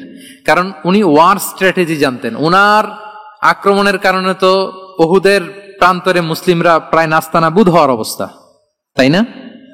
অনেক পরে আল্লাহ তাআলা ওনাকে ইসলামের জন্য কবুল করলেন। তাহলে উনি ওয়ার স্ট্র্যাটেজি জানতেন, ফলে রাসূল সাল্লাল্লাহু আলাইহি ওয়াসাল্লাম ওনাকে যুদ্ধের জন্য কাজে লাগিয়েছেন। তাহলে সবাইকে একটা দিলে হবে না, প্যারাসিটামল 3 বেলা সবার জন্য হবে নাকি যার যে রোগ সে অনুযায়ী প্রেসক্রিপশন? খালিদ বিন ওয়ালিদ রাদিয়াল্লাহু তাআলা আনহু তিনি সমরবিদ ছিলেন, রণকৌশলী। ওনাকে বানিয়েছেন সেনাপ্রধান। আওয়াজ করে বলুন, কি প্রধান? উনি সেনাপ্রধান হয়েছিলেন। আচ্ছা, আপনারা হাসান বিন সাবিত রাদিয়াল্লাহু তাআলা আনহুর নাম শুনেছেন নিশ্চয়ই। ওনাকেও তো যুদ্ধের ময়দানে পাঠিয়েছেন না? ওনারা পাঠিয়েছেন। ওনারা দিয়ে কি করছেন বলেন? কবিতা লিখতেন। ওনার কাব্য প্রতিভা ছিল। উনি বেসিক্যালি যুদ্ধ করতে জানতেন না, এজন্য রাসূল সাল্লাল্লাহু আলাইহি ওয়াসাল্লাম যুদ্ধে ওনাকে পাঠাতেনও না। বিভিন্ন যুদ্ধে ওনাকে না পাঠিয়ে নারীদেরকে, মদিনার নারী শিশু ভালনারেবলস যারা আছে তাদেরকে দেখভাল করার জন্য মদিনায় উনি রেখে যেতেন, কারণ আল্লাহ তাআলা ওনাকে কাব্য প্রতিভা দিয়েছিলেন। ওনার এক এক কবিতা পড়লে গায়ের লোম খাড়া হয়ে যায়। You will have goosebumps, literally আপনার গায়ের পশম দাঁড়িয়ে যাবে। এবং উনি ওনার কবিতা দিয়ে মুসলিমদেরকে, সাহাবীদেরকে উজ্জীবিত করতেন। মসজিদে নববীতে আল্লাহ রাসূল সাল্লাল্লাহু আলাইহি ওয়াসাল্লাম ওনার মিম্বারের পাশে শুধু হাসান বিন সাবিত রাদিয়াল্লাহু তাআলা আনহুর জন্য আলাদা একটা মিম্বার বানিয়েছিলেন, যে হাসান তুমি ওখানে উঠে কবিতা লিখে আমার সাহাবাদেরকে উজ্জীবিত করবে জিহাদের জন্য। আল্লাহু আকবার। তাহলে একজনকে সেনাপ্রধান, আরেকজনকে জাতীয় কবি, আরেকজনকে হাসান বিন সাবিত রাদিয়াল্লাহু তাআলা আনহুকে কি বানালেন? জাতীয় কবি বানালেন। আচ্ছা, হুযাইফা ইবনুল ইয়ামান রাদিয়াল্লাহু তাআলা আনহু, উনার ছিল ডিটেকটিভ মাইন্ড, এজন্য উনাকে রাসূল সাল্লাল্লাহু আলাইহি ওয়াসাল্লাম মদিনার গোয়েন্দা বিভাগের প্রধান বানিয়েছেন, হেড অফ ডিটেকটিভ ডিভিশন। হুযাইফা ইবনুল ইয়ামান ছিলেন মদিনার কি? হেড অফ ইন্টেলিজেন্স, গোয়েন্দা বিভাগের প্রধান। মুআয ইবনে জাবাল রাদিয়াল্লাহু তাআলা আনহু প্রশাসনিক কাজ খুব ভালো বুঝতেন। মদিনার সবচাইতে বড় সিনিয়র আমলা ছিলেন মদিনা রাষ্ট্রের। মদিনা রাষ্ট্রের সবচাইতে সিনিয়র আমলা মুআয ইবনে জাবাল রাদিয়াল্লাহু তাআলা আনহুকে রাসূল সাল্লাল্লাহু আলাইহি ওয়াসাল্লাম কবিতা লেখার দায়িত্বও দেন নাই, গোয়েন্দাগিরি করতে দেন নাই, ওনাকে ইয়ামানের গভর্নর করে পাঠিয়েছেন। সুবহানাল্লাহ বিহামদি। তাহলে যার যে যোগ্যতা তাকে সেই জায়গায় কাজে লাগানো, এটাকে বলে এন্টারপ্রেনাল মাইন্ডসেট। এটা কি বলে? এন্টারপ্রেনাল মাইন্ডসেট। আল্লাহ হাবিব সাল্লাল্লাহু আলাইহি ওয়াসাল্লামের এই মাইন্ডসেট ছিল। 7 নাম্বার মাইন্ডসেট হচ্ছে কনসিডারেট মাইন্ডসেট। কনসিডারেট মানে হচ্ছে সুবিবেচক, যার বিবেচনা আছে, অথবা যে অন্যের প্রতি সহানুভূতিশীল, উচ্চ বিবেকবোধ সম্পন্ন ব্যক্তিত্ব। রাসূল সাল্লাল্লাহু আলাইহি ওয়াসাল্লাম he was the man of 6 senses. ওনার 6টা সেন্স কাজ করতে একসাথে। কয়টা? আমাদের করে কয়টা? 5টা তো আল্লাহ দিছে, অনেকের 3টাও কাজ করে না। কোন দিক দিয়ে কি হচ্ছে দিন দুনিয়ায় নাই, সে একেবারে অন্য জগতের মানুষ। কি হচ্ছে চোখ কান খোলা নাই, কিছু জানা নাই। কিন্তু রাসূল সাল্লাল্লাহু আলাইহি ওয়াসাল্লাম he was man of 6 senses. চারদিকে কোথায় কি হচ্ছে, কার একটু অসুবিধা হয়ে যাচ্ছে, কার একটু সমস্যা, খুব অন্যের ব্যথায় ব্যথিত ছিলেন, অন্যের দুঃখে দুঃখী ছিলেন, অন্যের প্রতি সহানুভূতি ছিলেন। ম্যান অফ 6 সেন্সেস ছিলেন তিনি। সিরাত থেকে 2-একটা উদাহরণ দেখেন। একবার রাতের নামাজ, সম্ভবত এশার নামাজ, খুব ছোট্ট করে শেষ করে দিলেন। তো সাহাবারা জিজ্ঞেস করলেন, ইয়া রাসূলুল্লাহ, নামাজ তো এত তাড়াহুড়ো করতে আপনাকে কখনো দেখিনি। তিনি বললেন, আমি নামাজের মাঝখানে এক ছোট্ট বাচ্চার কান্না শুনেছি। আনাস রাদিয়াল্লাহু বর্ণনা করেন যে কানা রাসূলুল্লাহ সাল্লাল্লাহু আলাইহি ওয়াসাল্লাম ইয়াসমাউ বুকা আস-সাবিয়্যি মা উম্মি। আমি যখন নামাজে ইমামতি করছি, পেছনে মহিলাদের কাতারের ওখান থেকে একটা ছোট্ট শিশুর কান্নার আওয়াজ আমার কানে আসলো। দেখেন কি সেন্স। তো আমার মনে হচ্ছিল বাচ্চার কান্নায় পেছনের কাতারে মায়ের বড্ড কষ্ট হচ্ছে। যে মাটা বাচ্চাটাকে নিয়ে এসছে উইমেন প্রেয়ার হলে, তাকে বাচ্চাটাকে ম্যানেজ করতে বা সামলাতে মায়ের বড্ড কষ্ট হয়ে যাচ্ছে আমার মনে হচ্ছে। এজন্য আমি নামাজটা একটু শর্টকাটে শেষ করে দিয়েছি। Could you imagine that? কি নবী আমরা পেয়েছি, কিরকম কনসিডারেট ছিলেন, কতটা সুবিবেচক ছিলেন, অন্যের প্রতি কতটা সহানুভূতিশীল ছিলেন তিনি, অন্যের যাতে কোনো সমস্যা না হয় এটা খেয়াল করতেন। মুআয ইবনে জাবাল রাদিয়াল্লাহু তাআলা আনহুকে মদিনার পাশেই এক মসজিদের ইমাম করে পাঠালেন। উনি ইমামতির দায়িত্ব পেয়ে একবার মাগরিবের নামাজে সূরা বাকারা তেলাওয়াত শুরু করলেন। তো ওনার হয়তো তেলাওয়াত করতে করতে একটা ইমোশন চলে আসছে, উনি তো সুরের ঝংকার দিয়ে তেলাওয়াত করতেছেন। এখন পেছনে যারা মুসল্লি ছিল এরা ছিল সব কৃষিজীবী সাহাবী। এরা কি ছিল? সারা দিন ওট দিয়ে, খেজুর গাছে পানি দিয়ে জান যায় কোন রকম ফরজ পেরে যায় ঘুমাইতে হবে। এই সাহাবীরা যখন পিছনে দাঁড়াইছে আর উনি ধরছে কোন সূরা? সূরাতুল বাকারা। এখন ওনারা তো আর থাকতে পারে না, ওনার সাথে থাকতে না পারে এক সাহাবী নামাজ রেখে দিয়ে ডাইরেক্ট রাসূল সাল্লাল্লাহু আলাইহি ওয়াসাল্লামের কাছে, কারণ বড় হুজুর তো আছে মদিনায়। যে বিচার দিছে ইয়া রাসূলুল্লাহ, দেখেন এমন একজনকে ইমাম করে অ্যাসাইন করেছেন, উনি মাগরিবের সালাতে সূরা বাকারা পড়ে, আর আমরা হচ্ছি কৃষিজীবী শ্রমজীবী সাহাবী, আমাদের তো এত বড় কেরাতের সাথে জয়েন করা সম্ভব না। রাসূল সাল্লাল্লাহু আলাইহি ওয়াসাল্লাম রেগে গেলেন, চেহারাটা আগুনের গোলার মতো লাল হয়ে গেল। মুআয ইবনে জাবাল রাদিয়াল্লাহু তাআলা আনহুকে ডেকে পাঠালেন, ডেকে বললেন, আফাত্তানুন আনতা ইয়া মুআয, আফাত্তান, তুমি কি ফিতনা সৃষ্টি করতেছো? ওখানে পাঠাইছি কমিউনিটির ইউনিটি ধরে রাখার জন্য, তুমি ওখানে যে ফিতনা সৃষ্টি করতেছো। তুমি কি সাব্বিহ ইসমা রাব্বিকাল আ'লা এই সূরা তোমার মুখস্থ নাই? ওয়াদ-দুহা ওয়াল-লাইলি ইযা সাজা এটা পারো না? ওয়াশ-শামসি ওয়া দুহাহা এটা মুখস্থ নাই? তো তুমি কেন এই সূরাগুলো দিয়ে নামাজ পড়াও না? কেন পড়াও না? এরপর তিনি বললেন, যখন ইমামতির সুযোগ পাবে, সুযোগ পেয়ে লম্বা কেরাত ধরো না, ছোট্ট কেরাত দিয়ে নামাজ শেষ করো। কেননা তোমার পেছনে বয়স্করা আছে, মুরব্বীরা আছে, অসুস্থরা আছে। জাল হাজা, তার একটা জরুরি কাজ পড়ছিল, যাচ্ছিল, হঠাৎ মাগরিবের আজান, ভাবলো রাস্তার পাশে যেহেতু আজান দিছে নামাজটা পড়ে নেই। নামাজে ঢুইকে দেখছে আপনি সূরা বাকারা ধরছেন, তো বেচারা কি কাজ করবে না কি করবে? আর তার তো নিয়ত ছিল ফরজ নামাজটা পড়ি যে বাস ধরবো, এখন আপনি ধরছেন কোন সূরা? বাকারা। দেখেন রাসূল সাল্লাল্লাহু আলাইহি ওয়াসাল্লাম বললেন, যখন ইমামতির চান্স পাবে ছোট সূরা পড়বে, আর যখন তুমি একা পড়বে ফালিউতাউবিল মাশা, যত লম্বা করতে মনে চায় করো, রুকু করো লম্বা, সিজদা করো লম্বা, কেরাত করো লম্বা। রাসূল সাল্লাল্লাহু আলাইহি ওয়াসাল্লাম তো রাতে আধা ঘন্টা 40 মিনিট প্রথম রাকাতে কেরাত পড়তেন, এরপরে আবার 40 মিনিট রুকুতে থাকতেন, রুকু থেকে দাঁড়ায় আবার 40 মিনিট, আবার সিজদায় যেয়ে 40 মিনিট, এরপরে সিজদা থেকে 2 সিজদার মাঝখানে আবার 40 মিনিট, 2 রাকাত দিয়ে এরকম রাতও শেষ করে দিয়েছেন। তো আপনার লম্বা যদি পড়তে মনে চায়, আপনি তো আপনার ব্যক্তিগত নফল সালাতে এভাবে লম্বা করবেন। কিন্তু আমাদের হয়ে গেছে উল্টা, একাকী নামাজ, কোন রকম রুকু সিজদা, এরকম হয়ে গেছে না অনেকটা। কিন্তু ইমামতির সুযোগ পেলে মাশাআল্লাহ, আল্লাহু আকবার, এইবার শুরু হয়েছে শাইখ সুদাইসির কণ্ঠে এই লম্বা করে। এখন পেছনে মুসল্লিদের কি দশা, ওইটা আর আমরা খেয়াল করি না। আমাদেরকে অন্যের প্রতি সহানুভূতিশীল হতে শিখিয়েছে ইসলাম, কনসিডারেট হতে শিখিয়েছে, সুবিবেচক হতে শিখিয়েছে, যেটা রাসূল সাল্লাল্লাহু আলাইহি ওয়াসাল্লাম করেছেন। এবং রাসূল সাল্লাল্লাহু আলাইহি ওয়াসাল্লাম কোনো কাজে কাউকে পাঠালে ওনার বিখ্যাত সে বাণীটা বলে দিতেন যে ইয়াসসিরু ওয়ালা তুআসসিরু বাশশিরু ওয়ালা তুনাফিরু, সহজ করে উপস্থাপন করো, কঠিন করো না। সুসংবাদ দিও, মানুষকে দিন থেকে ভাগিও না। আমরা মানুষকে ভয় দেখাই, আমরা এত কঠিন করে ইসলামকে উপস্থাপন করি, মানুষ বলে আগে যেটা করতাম ওইটাই ভালো। তো আমরা যেন দিনকে কঠিন না করি, আমাদের কোনো অ্যাটিটিউডের কারণে যেন মানুষ ইসলাম থেকে ভেগে না যায়। আরেকটা উদাহরণ দেখুন, একবার মাগরিবের কিংবা এশার নামাজে রাসূল সাল্লাল্লাহু আলাইহি ওয়াসাল্লাম লম্বা সেজদা দিলেন। এত লম্বা সেজদা তিনি কখনো দেন না। নামাজ শেষে সাহাবারা জিজ্ঞেস করলেন, ইয়া রাসূলুল্লাহ, আপনি কি নামাজের মাঝখানে অসুস্থ হয়ে গেলেন নাকি, অথবা কোরআনের আয়াত নাজিল হলো নাকি, ওহী নাজিল হলো নাকি? রাসূল সাল্লাল্লাহু আলাইহি ওয়াসাল্লাম বললেন, কুল্লু যালিকা লাম ইয়াকুন ওয়ালাকিন নাবনি ইরতাহালানি ওয়া কারিহতু আন উআজ্জিলাহু হাত্তা ইয়াকদিয়া হাজাতাহ। বললেন না, অসুস্থ হই নাই, ওহীও নাজিল হয় নাই।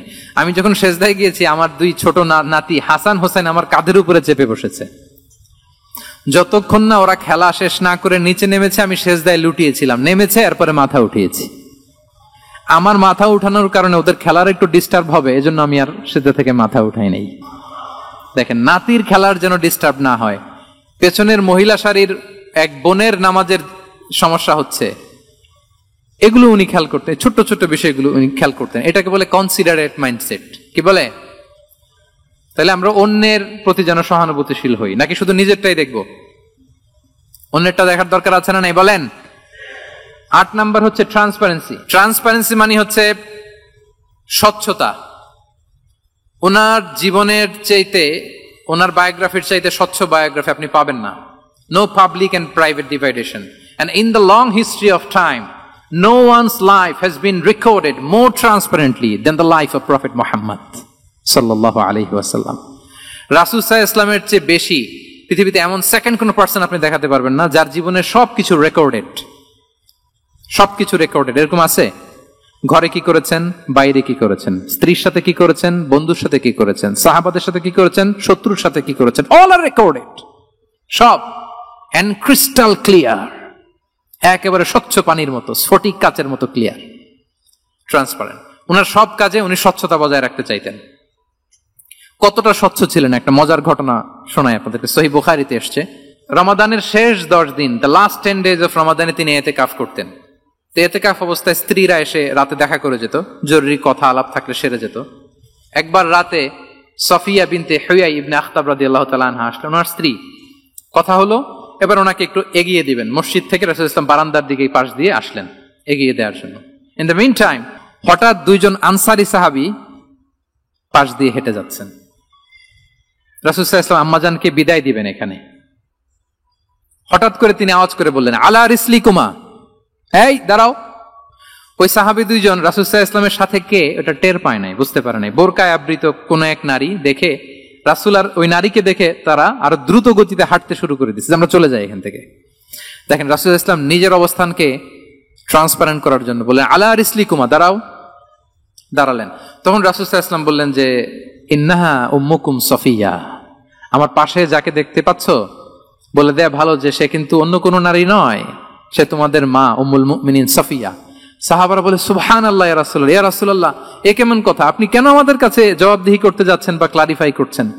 আপনার পাশে কোনো নারী এত রাতে যদি দাঁড়িয়ে থাকে, তিনি তো আমাদের মাদের মধ্যে থেকেই তো একজন হবেন, কেন আপনি বলতেছেন? তখন রাসূল সাল্লাল্লাহু আলাইহি ওয়াসাল্লাম বললেন যে, না, ইন্না শাইতানা ইয়াজরি মিনাল ইনসানি মাজরাদ দাম, শয়তান মানুষের রগে রগে চলাচল করে। ওয়া ইন্নী খাশিতু আইয়ুকযিফা ফি কুলুবিকুমা শাররান, আরেক বর্ণনায় আছে শাইআন, আমার ভয় হয় হয়তো শয়তান কোন সন্দেহের উদ্রেক তোমাদের হৃদয়ে ঢুকায় দিতে পারে।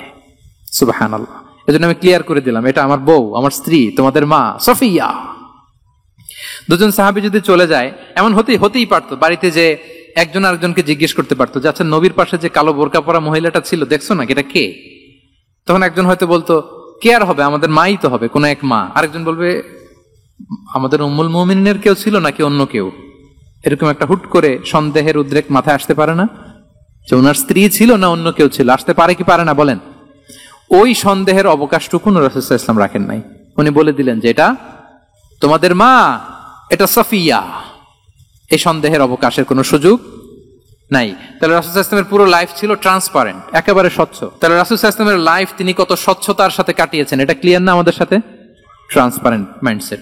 9 নাম্বার হচ্ছে অ্যাপ্রিশিয়েটিভ, অর্থাৎ অন্যের প্রশংসা করা। আমরা অনেক সময় অন্য কেউ ভালো কাজ করলে অ্যাপ্রিশিয়েট করতে চাই না, আমরা গুণমুগ্ধ হই কিন্তু গুণগ্রাহী হতে চাই না, অন্যরে ক্রেডিট দিতে চাই না, তার ভালো কাজে স্বীকৃতি দিতে চাই না। হয়তো আমার দলের লোক না, বা আমার চিন্তার লোক না, বা আমার সার্কেলের লোক না, তার প্রশংসা করতে চাই না, তার গুণগ্রাহী হতে চাই না। এরকম মেন্টালিটি আমরা অনেকে ক্যারি করি না?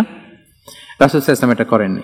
ভালো কিছু দেখলে মুসলিম হোক অমুসলিম হোক অ্যাপ্রিশিয়েট করতেন। Basically he develop the culture of appreciation. এটা আমাদের করতে হবে। আপনার ছেলে ভালো কিছু করেছে, অ্যাপ্রিশিয়েট করেন, ও কনফিডেন্স ফিরে পাবে। আপনার স্ত্রী ভালো রান্না করেছে, অ্যাপ্রিশিয়েট করেন, সে আনন্দিত হবে। আপনার বন্ধু ভালো কিছু একটা করেছে, তাকে ইন্সপায়ার করেন, অ্যাপ্রিশিয়েট করেন। রাসূল সাল্লাল্লাহু আলাইহি ওয়াসাল্লাম একবার এক বৈঠকে 8 জন সাহাবীকে 8টা কমপ্লিমেন্ট দিয়েছেন, 8টা অ্যাপ্রিসিয়েশন দিয়েছেন। তিনি বলেছেন, আরহামু উম্মতি বি উম্মতি আবু বকর। দেখেন 8 জন সাহাবীর 8টা গুণের বর্ণনা দিচ্ছেন। তিনি বললেন, আমার উম্মতের মধ্যে সবচাইতে রহম দিলের সাহাবী হচ্ছে কে? আবু বকর রাদিয়াল্লাহু তাআলা। এত রহম দিলের ছিলেন, উনি যখন আল্লাহ রাসূল সাল্লাল্লাহু আলাইহি ওয়াসাল্লামের ইন্তেকালের পরে মসজিদে নববীতে যখন নামাজে দাঁড়াতেন, কান্নার চোটে উনি কেরাতি পড়তে পারতেন না। কমপ্লেন করতো সাহাবারা যে আমরা তো কেরাত বুঝি না, একটু স্পষ্ট করে পড়েন, কান্না একটু থামান। কেন কাঁদতেন? কারণ উনি যখন নামাজে দাঁড়াতেন ওনার ফিলিংসটা হতো এরকম যে, কাইফা আকুমু মাকামা রাসূলিল্লাহ, আমি রাসূলের জায়গায় কিভাবে দাঁড়াই? এখানে তো আমার রাসূল দাঁড়িয়ে ইমামতি করেছেন, আমি নবীর জায়গায় দাঁড়িয়ে কিভাবে নামাজটা পড়াই? এই অনুভব থেকে উনি যে কাঁদতে শুরু করতেন, এই কান্নার ধাক্কায় উনি আর তেলাওয়াতই আগাতে পারতেন না।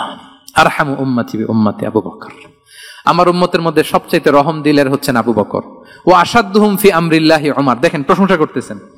আর আমার উম্মতের মধ্যে আল্লাহর দিন বাস্তবায়নে সবচাইতে কঠোর হচ্ছে ওমর। মুনাফিকরা ওনাকে জমের মতো ভয় পেত, ইভেন শয়তান ভয় পেত। রাসূল সাল্লাল্লাহু আলাইহি ওয়াসাল্লাম বলেন, ওমর তুমি যদি এই রাস্তা দিয়ে হাঁটো, শয়তান যদি দেখতে পায়, শয়তান এই রাস্তা রেখে দিয়ে অন্য কোনো রাস্তা থাকলে ওইটা দিয়ে হাঁটে। সুবহানাল্লাহি ওয়া বিহামদিহি। আমাদের অনেক সময় এমন হয় না যে আমাদের বাচ্চারা, ছেলেমেয়েরা খেতে চায় না, আমাদের নাতি নাতনিরা খেতে চায় না, মায়েরা খাবার নিয়ে পেছনে পেছনে ঘুরে, আর তখন ভয় দেখায়, এই রাত্রিবেলা তাড়াতাড়ি খাও, ওই যে বাঘ আসবে বাঘ, বিড়াল আসবে বিড়াল, তাড়াতাড়ি না খেলে কিন্তু ভূত আসবে ভূত, এরকম বলেন আপনারা? বলেন না? এই দায়িত্ব তো আপনাদের কাঁধে থাকে না? তো ওই যে আমাদের বোনরা বলতে পারবে, বোনরা খাবার নিয়ে ঠিকই রাত্রিবেলায় বাচ্চাদের পেছনে পেছনে এরকম দৌড়াতে হয়। তো কি বলতে হয় যে এই ভূত আসলো ভূত, ওই যে বিড়াল আসলো বিড়াল, কুকুর আসলো, এগুলো বললে বাচ্চারা আবার ভয় পায়, তাড়াতাড়ি করে খায়। তো মদিনাতেও মদিনার বাচ্চারা খেতে চাইতো না। তো খেতে না চাইলে মায়েরা ভূত আসতেছে, ভাল্লুক আসতেছে, এগুলো না বলে বলতো, হা হুয়া ইয়াতি উমর, ইয়াতি উমর, তাড়াতাড়ি খাও তাড়াতাড়ি খাও, ওই যে ওমর আসতেছে ওমর। সুবহানাল্লাহি বিহামদিহি। ওয়া আশাদ্দুহুম ফি আমরিল্লাহি উমর, আল্লাহর দিন বাস্তবায়নে সবচেয়ে কঠোর ছিলেন ওমর রাদিয়াল্লাহু তাআলা আনহু। ওয়া আসদাকুহুম হায়াআন উসমান, সবচেয়ে লাজুক সাহাবী ছিলেন উসমান রাদিয়াল্লাহু তাআলা আনহু। শুধু অর্থ বলে যাই। ওয়া আকরাউহুম লিকিতাবিল্লাহি উবাই ইবনে কাব, সবচেয়ে কোরআনের ভালো কিরাত পড়তে পারতেন উবাই ইবনে কাব। আফরাদুহুম যায়েদ ইবনে সাবিত, উত্তরাধিকার বন্টনের নীতিমালা ফারায়েজের জ্ঞান ছিল যায়েদ ইবনে সাবিত রাদিয়াল্লাহু তাআলা। ওয়া আ'লামুহুম বিল হালালি ওয়াল হারামি মুআদ ইবনে জাবাল, এই উম্মতের হালাল হারামের স্পেশালিস্ট সাহাবী হচ্ছেন মুআদ ইবনে জাবাল। আলা ওয়া ইন্না লিকুল্লি উম্মাতিন আমিনান ওয়া আমিনা হাদিহিল উম্মাহ আবু উবাইদা ইবনুল জাররাহ, সব উম্মতের একজন বিশ্বস্ত লোক থাকে, এই উম্মতের সবচাইতে বিশ্বস্ত লোক হচ্ছে আবু উবাইদা ইবনুল জাররাহ। দেখেন 8 জন সাহাবীর 8টা গুণের কথা বললেন। আচ্ছা, রাসূল সাল্লাল্লাহু আলাইহি ওয়াসাল্লাম যখন সাহাবীদের প্রশংসা করেছেন, ওই সাহাবীদের কেমন লেগেছে বলেন তো? ফিলিংসটা ভালো লেগেছে না?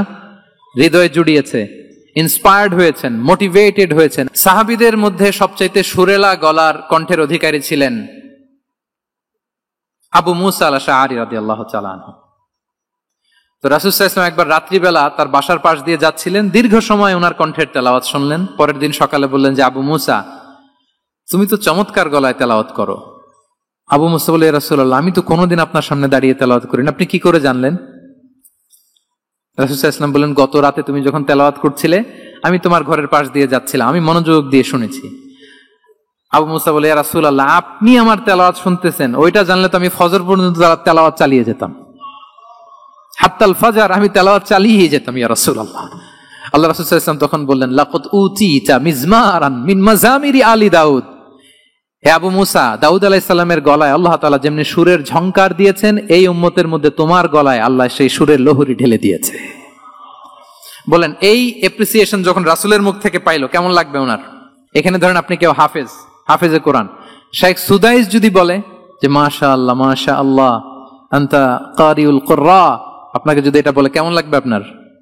হ্যাঁ, সারা দুনিয়া তো এটা বলে বেড়াবেন যে শেখ সুদাইস আমার রেসিটেশনের প্রশংসা করেছে, খাবার ইমাম আমার প্রশংসা এপ্রিসিয়েট করেছে। আর স্বয়ং রাসূলুল্লাহ সাল্লাল্লাহু আলাইহি ওয়াসাল্লাম যখন বলে তোমার গলায় আল্লাহ সুরের ঝংকার ঢেলে দিয়েছে, তখন ওনার কেমন লেগেছে? এজন্য আপনার ছেলে মেয়ে, স্ত্রী, বন্ধু, আপনার সার্কেলের কেউ কোনো ভালো কাজ করলে কৃপণতা করবেন না, এপ্রিসিয়েট করুন। রাসূল সাল্লাল্লাহু আলাইহি ওয়াসাল্লাম এপ্রিসিয়েশন আমাদেরকে শিখিয়েছেন। ইভেন মুখাইরেক নামে এক ইহুদি ছিল, মদিনার সব ইহুদিরা বিট্রে করেছে, কিন্তু এই মুখাইরেক নামে এক ইহুদি উহুদের যুদ্ধে মুসলিমদের পক্ষে লড়াই করে নিহত হয়েছে। সে তার কথা রেখেছে। মুসলিম সাহাবীদের শহীদদের লাশের সাথে যখন এই ইহুদি তার লাশও আনা হলো, রাসূল সাল্লাল্লাহু আলাইহি ওয়াসাল্লাম তার দিকে তাকায় বললেন, মুখাইরিক খায়রু ইয়াহুদ, মুখাইরিক is the best among Jewish. তিনি বললেন, মুখাইরিক, এই পৃথিবীতে যত ইহুদি আছে এখানকার ইহুদিদের মধ্যে মুখাইরিক হচ্ছে সবচেয়ে শ্রেষ্ঠ ইহুদি। দেখেন মুখাইরিক কোন ধর্মের ছিলেন? মুসলিম নাকি? কোন ধর্মের? ইহুদি হওয়ার পরেও তাকে এপ্রিসিয়েশন করতে রাসূল সাল্লাল্লাহু আলাইহি ওয়াসাল্লাম ভুলেন নাই। তাহলে আমরা যেন এপ্রিসিয়েটিভ মাইন্ডসেটের অধিকারী হই। 10 নম্বরে হচ্ছে ফ্লেক্সিবল, মানে কোনো বিষয়ে খুব অনড় হয়ে থাকা, এটা রাসূল সাল্লাল্লাহু আলাইহি ওয়াসাল্লাম ছিলেন না, ফ্লেক্সিবল ছিলেন। আমরা অনেক সময় বলি না যে ভাই আপনি কি 9টায় আসতে পারবেন না 10টায়? বলে আম ফ্লেক্সিবল উইথ দিস, মানে যেটা বলবেন আমার সমস্যা, এরকম ইজি গোয়িং ছিলেন উনি, গো ধরে থাকতেন না। যে কোনো পরিস্থিতিকে সামলে নিতেন। ফ্লেক্সিবল হচ্ছে যে কোনো পরিবেশ পরিস্থিতির সাথে নিজেকে মানিয়ে নেওয়া, খাপ খাওয়া, নিজেকে সামলে নেওয়া, সলিউশন বের করে ফেলা, এটা রাসূল সাল্লাল্লাহু আলাইহি ওয়াসাল্লামের ছিল। এটাকে বলে ফ্লেক্সিবল মাইন্ডসেট। নাজরানের ৬০ জন খ্রিস্টান পাদ্রী এসেছিল মদিনায় দেখা করতে। এখন এত মানুষকে সম্মানিত মেহমান উনি কোথায় বসতে দিবেন, পরামর্শ করলেন কোথায় বসতে দেওয়া যায়। এক সাহাবী বলে, আমার কাছে কিছু খেজুর পাতা আছে, ওটা বিছায়া একটা জায়গা করি, ওখানে বসি। রাসূল সাল্লাল্লাহু আলাইহি ওয়াসাল্লাম বললেন, না, দামি মেহমান, এটা হয়। আরেকজন বলে, বিকেল বেলায় তো সূর্য পড়ে যাবে, পাহাড়ের ছায়ায় উহুদ পাহাড়ের ওই পাশে যেয়ে বসি। রাসূল সাল্লাল্লাহু আলাইহি ওয়াসাল্লাম বললেন, না, এটাও তো হয় না। বলতে বলতে ওই ৬০ জন পাদ্রী চলেই আসছেন এই মানে বিদেশি মেহমান, ফরেন ডেলিগেশন। কি করবেন? রাসূল সাল্লাল্লাহু আলাইহি ওয়াসাল্লাম ৬০ জনকে মসজিদে নববীর ভেতরে নিয়ে বসালেন, এবং সিরাত ইবনে ইসহাকে এসেছে যে তখন ওদের আবার ইবাদতের সময় হয়েছে। রাসূল ইসলাম তাদেরকে ইবাদতেরও সুযোগ দিয়েছেন। তাদের কিবলা পূর্ব দিকে, তারা পূর্ব দিকে হয়ে ৬০ জন ওখানে ইবাদত করেছে, তাদের ধর্ম রীতি অনুযায়ী সালাত আদায় করেছে। দেখেন কতটা ফ্লেক্সিবল ছিলেন রাসূল সাল্লাল্লাহু আলাইহি ওয়াসাল্লাম।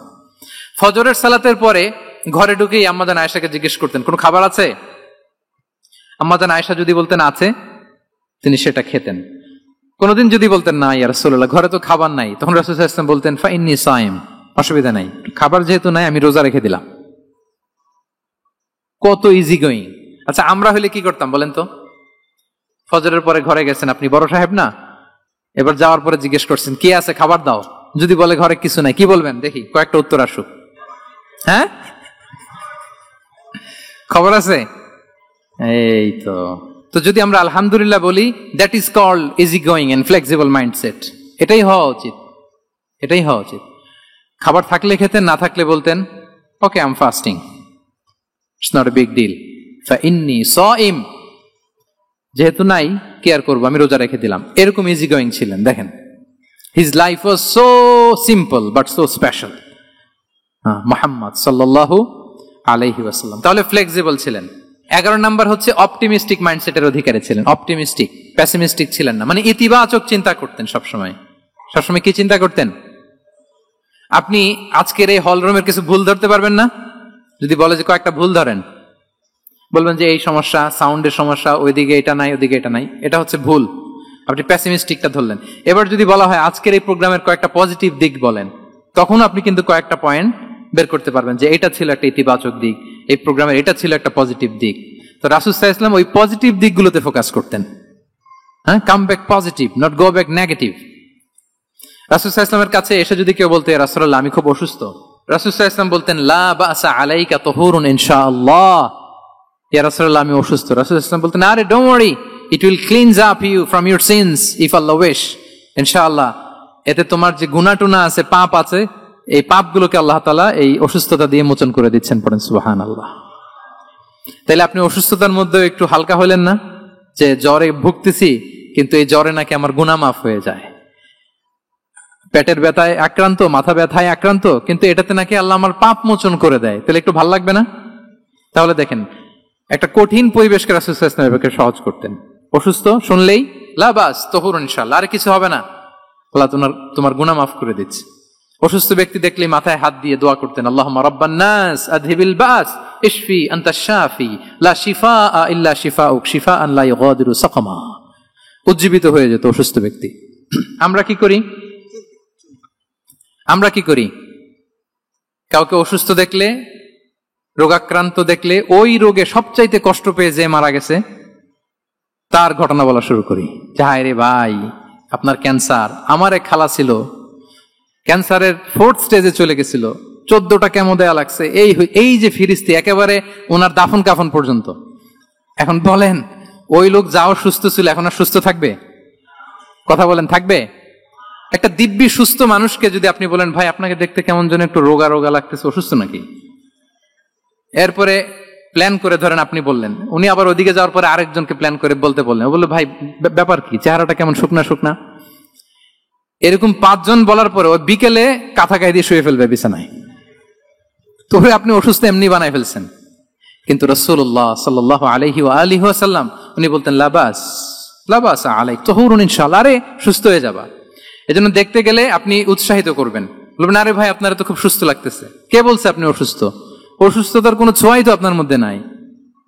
হ্যাঁ, you are looking very fine, চমৎকার লাগতেছে আপনার, কে বলছে তো ভালো হয়ে যাচ্ছেন, এটা বললে উনি আশা পায়। আর আপনি যদি ওই রোগে সবচেয়ে কষ্ট পেয়ে যে মারা গেল, এই ঘটনা যদি ওনারে শোনান, উনি বাঁচবে বলেন? তাহলে আমরা মানুষকে উৎসাহিত করব, অপটিমিস্টিক হব, প্যাসিমিস্টিক হব না। এবার বলুন, হুনাইনের যুদ্ধে, কুইজ, হুনাইনের যুদ্ধ কত হিজরিতে হয়েছিল? অষ্টম। হ্যাঁ, মাত্র 2-4 জন বলতেছে। আমাদের ওই যে হাসানা ফাউন্ডেশনের একটা সিরা অলিম্পিয়াড চলতেছে, এটাতে অংশগ্রহণ করতে হবে আপনাদের। আমরা প্রতিদিন একটা করে কুইজ জানান দিচ্ছি মানুষদেরকে, একেবারে সব মুখস্থ হয়ে যাবে ইনশাআল্লাহ। তাহলে অষ্টম হিজরিতে হাওয়াজিন বনু সাকিব গোত্রের বিশাল ব্যাটালিয়ন নিয়ে ওরা আসছে, এবং ওরা আসছে যে আমরা শুধু একা যাব না, আমাদের স্ত্রী, বাচ্চা কাচ্চা, আমাদের যার ঘরে যত সম্পদ আছে সব নিয়ে মরুভূমিতে যাব। এটা নিয়ে যাব কেন? সবার মধ্যে যেন ইন্সপিরেশন আসে যে যদি আমরা হারি, আমরা সব শেষ, আমাদের সম্পদও নিয়ে যাবে। আর এগুলো রক্ষার জন্য হলেও মোহাম্মদের বিরুদ্ধে আমাদেরকে জয়লাভ করতে হবে। কি টেকনিক দেখেন! সব যখন নিয়ে দাঁড়াইছে, বিশাল বাহিনী, এক সাহাবী এসে বলল, ইয়া রাসূলুল্লাহ, কালকে তো আমাদের খবর আছে, এই বাহিনীকে আমরা কি করে পরাস্ত করবো? ইয়া রাসূলুল্লাহ, এসে দেখুন, পাহাড় থেকে দেখুন কত বিশাল বাহিনী। রাসূল সাল্লাল্লাহু আলাইহি ওয়াসাল্লাম দেখা মাত্রই বললেন, তিলকা গনিমাতুল মুসলিমিনা গাদান ইনশাআল্লাহ। আরবি যারা বোঝেন, যে it will be the war booty for the Muslim community tomorrow ইনশাআল্লাহ। আরে এগুলো তো আমরা সব গনিমত আকারে ব্যাগে কইরা মদিনায় নিয়ে যাব। এই যুদ্ধে জয়লাভ করে যা আছে এগুলো উটে করে ওয়ার বুটি হিসেবে মদিনায় নিয়ে যাব। বলার সাথে সাথে সাহাবীদের সব ভয় দূর হয়ে গেল, আবার প্রাণ ফিরে পেলেন, সজীব হয়ে উঠলেন, উজ্জীবিত হলেন। তাহলে আমরা অপটিমিস্টিক হব, আমরা ইতিবাচক চিন্তা করব। এবং ইসলাম আল্লাহ তাআলার ব্যাপারেও আমাদেরকে ইতিবাচক ধারণা রাখতে উৎসাহিত করে।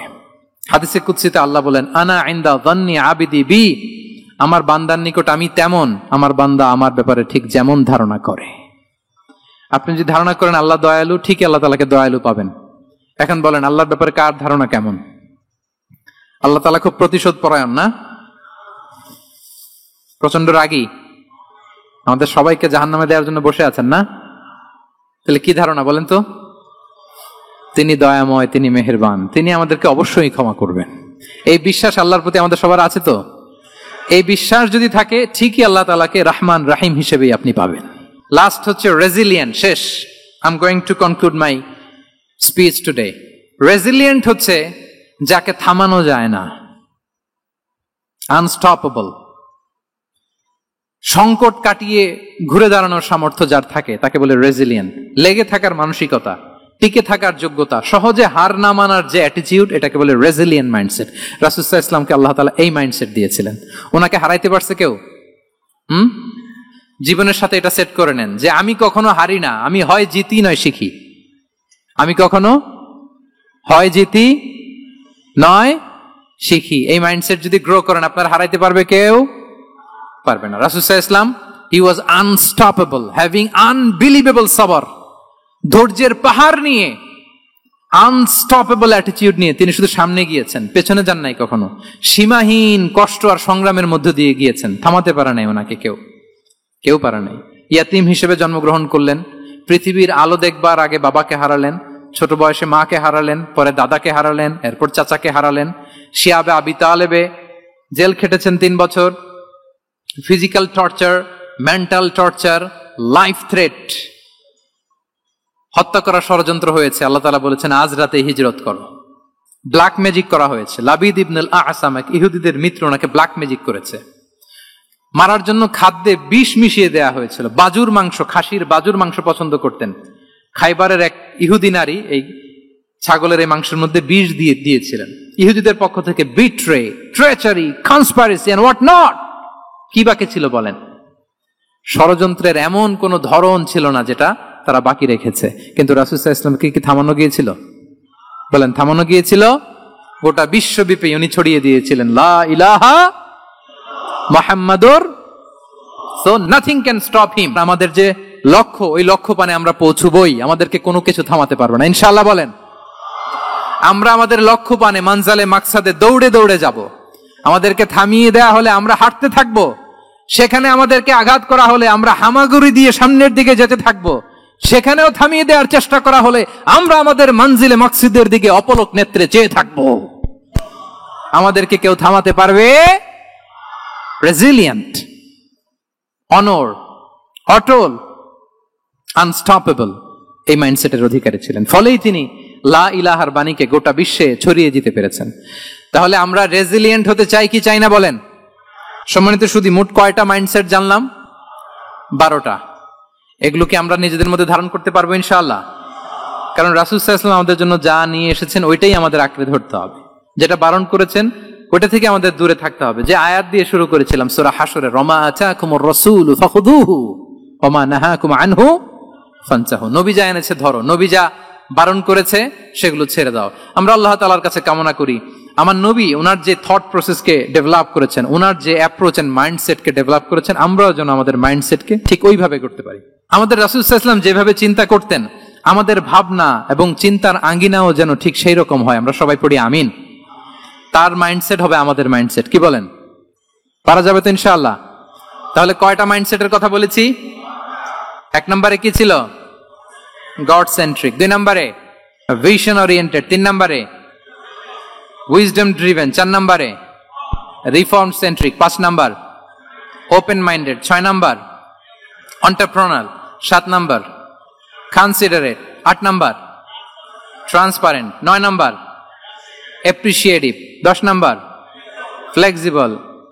11 নম্বর অপটিমিস্টিক এবং 12 নম্বর রেজিলিয়েন্ট। এটা ছিল রাসূল সাল্লাল্লাহু আলাইহি ওয়াসাল্লামের মাইন্ডসেট।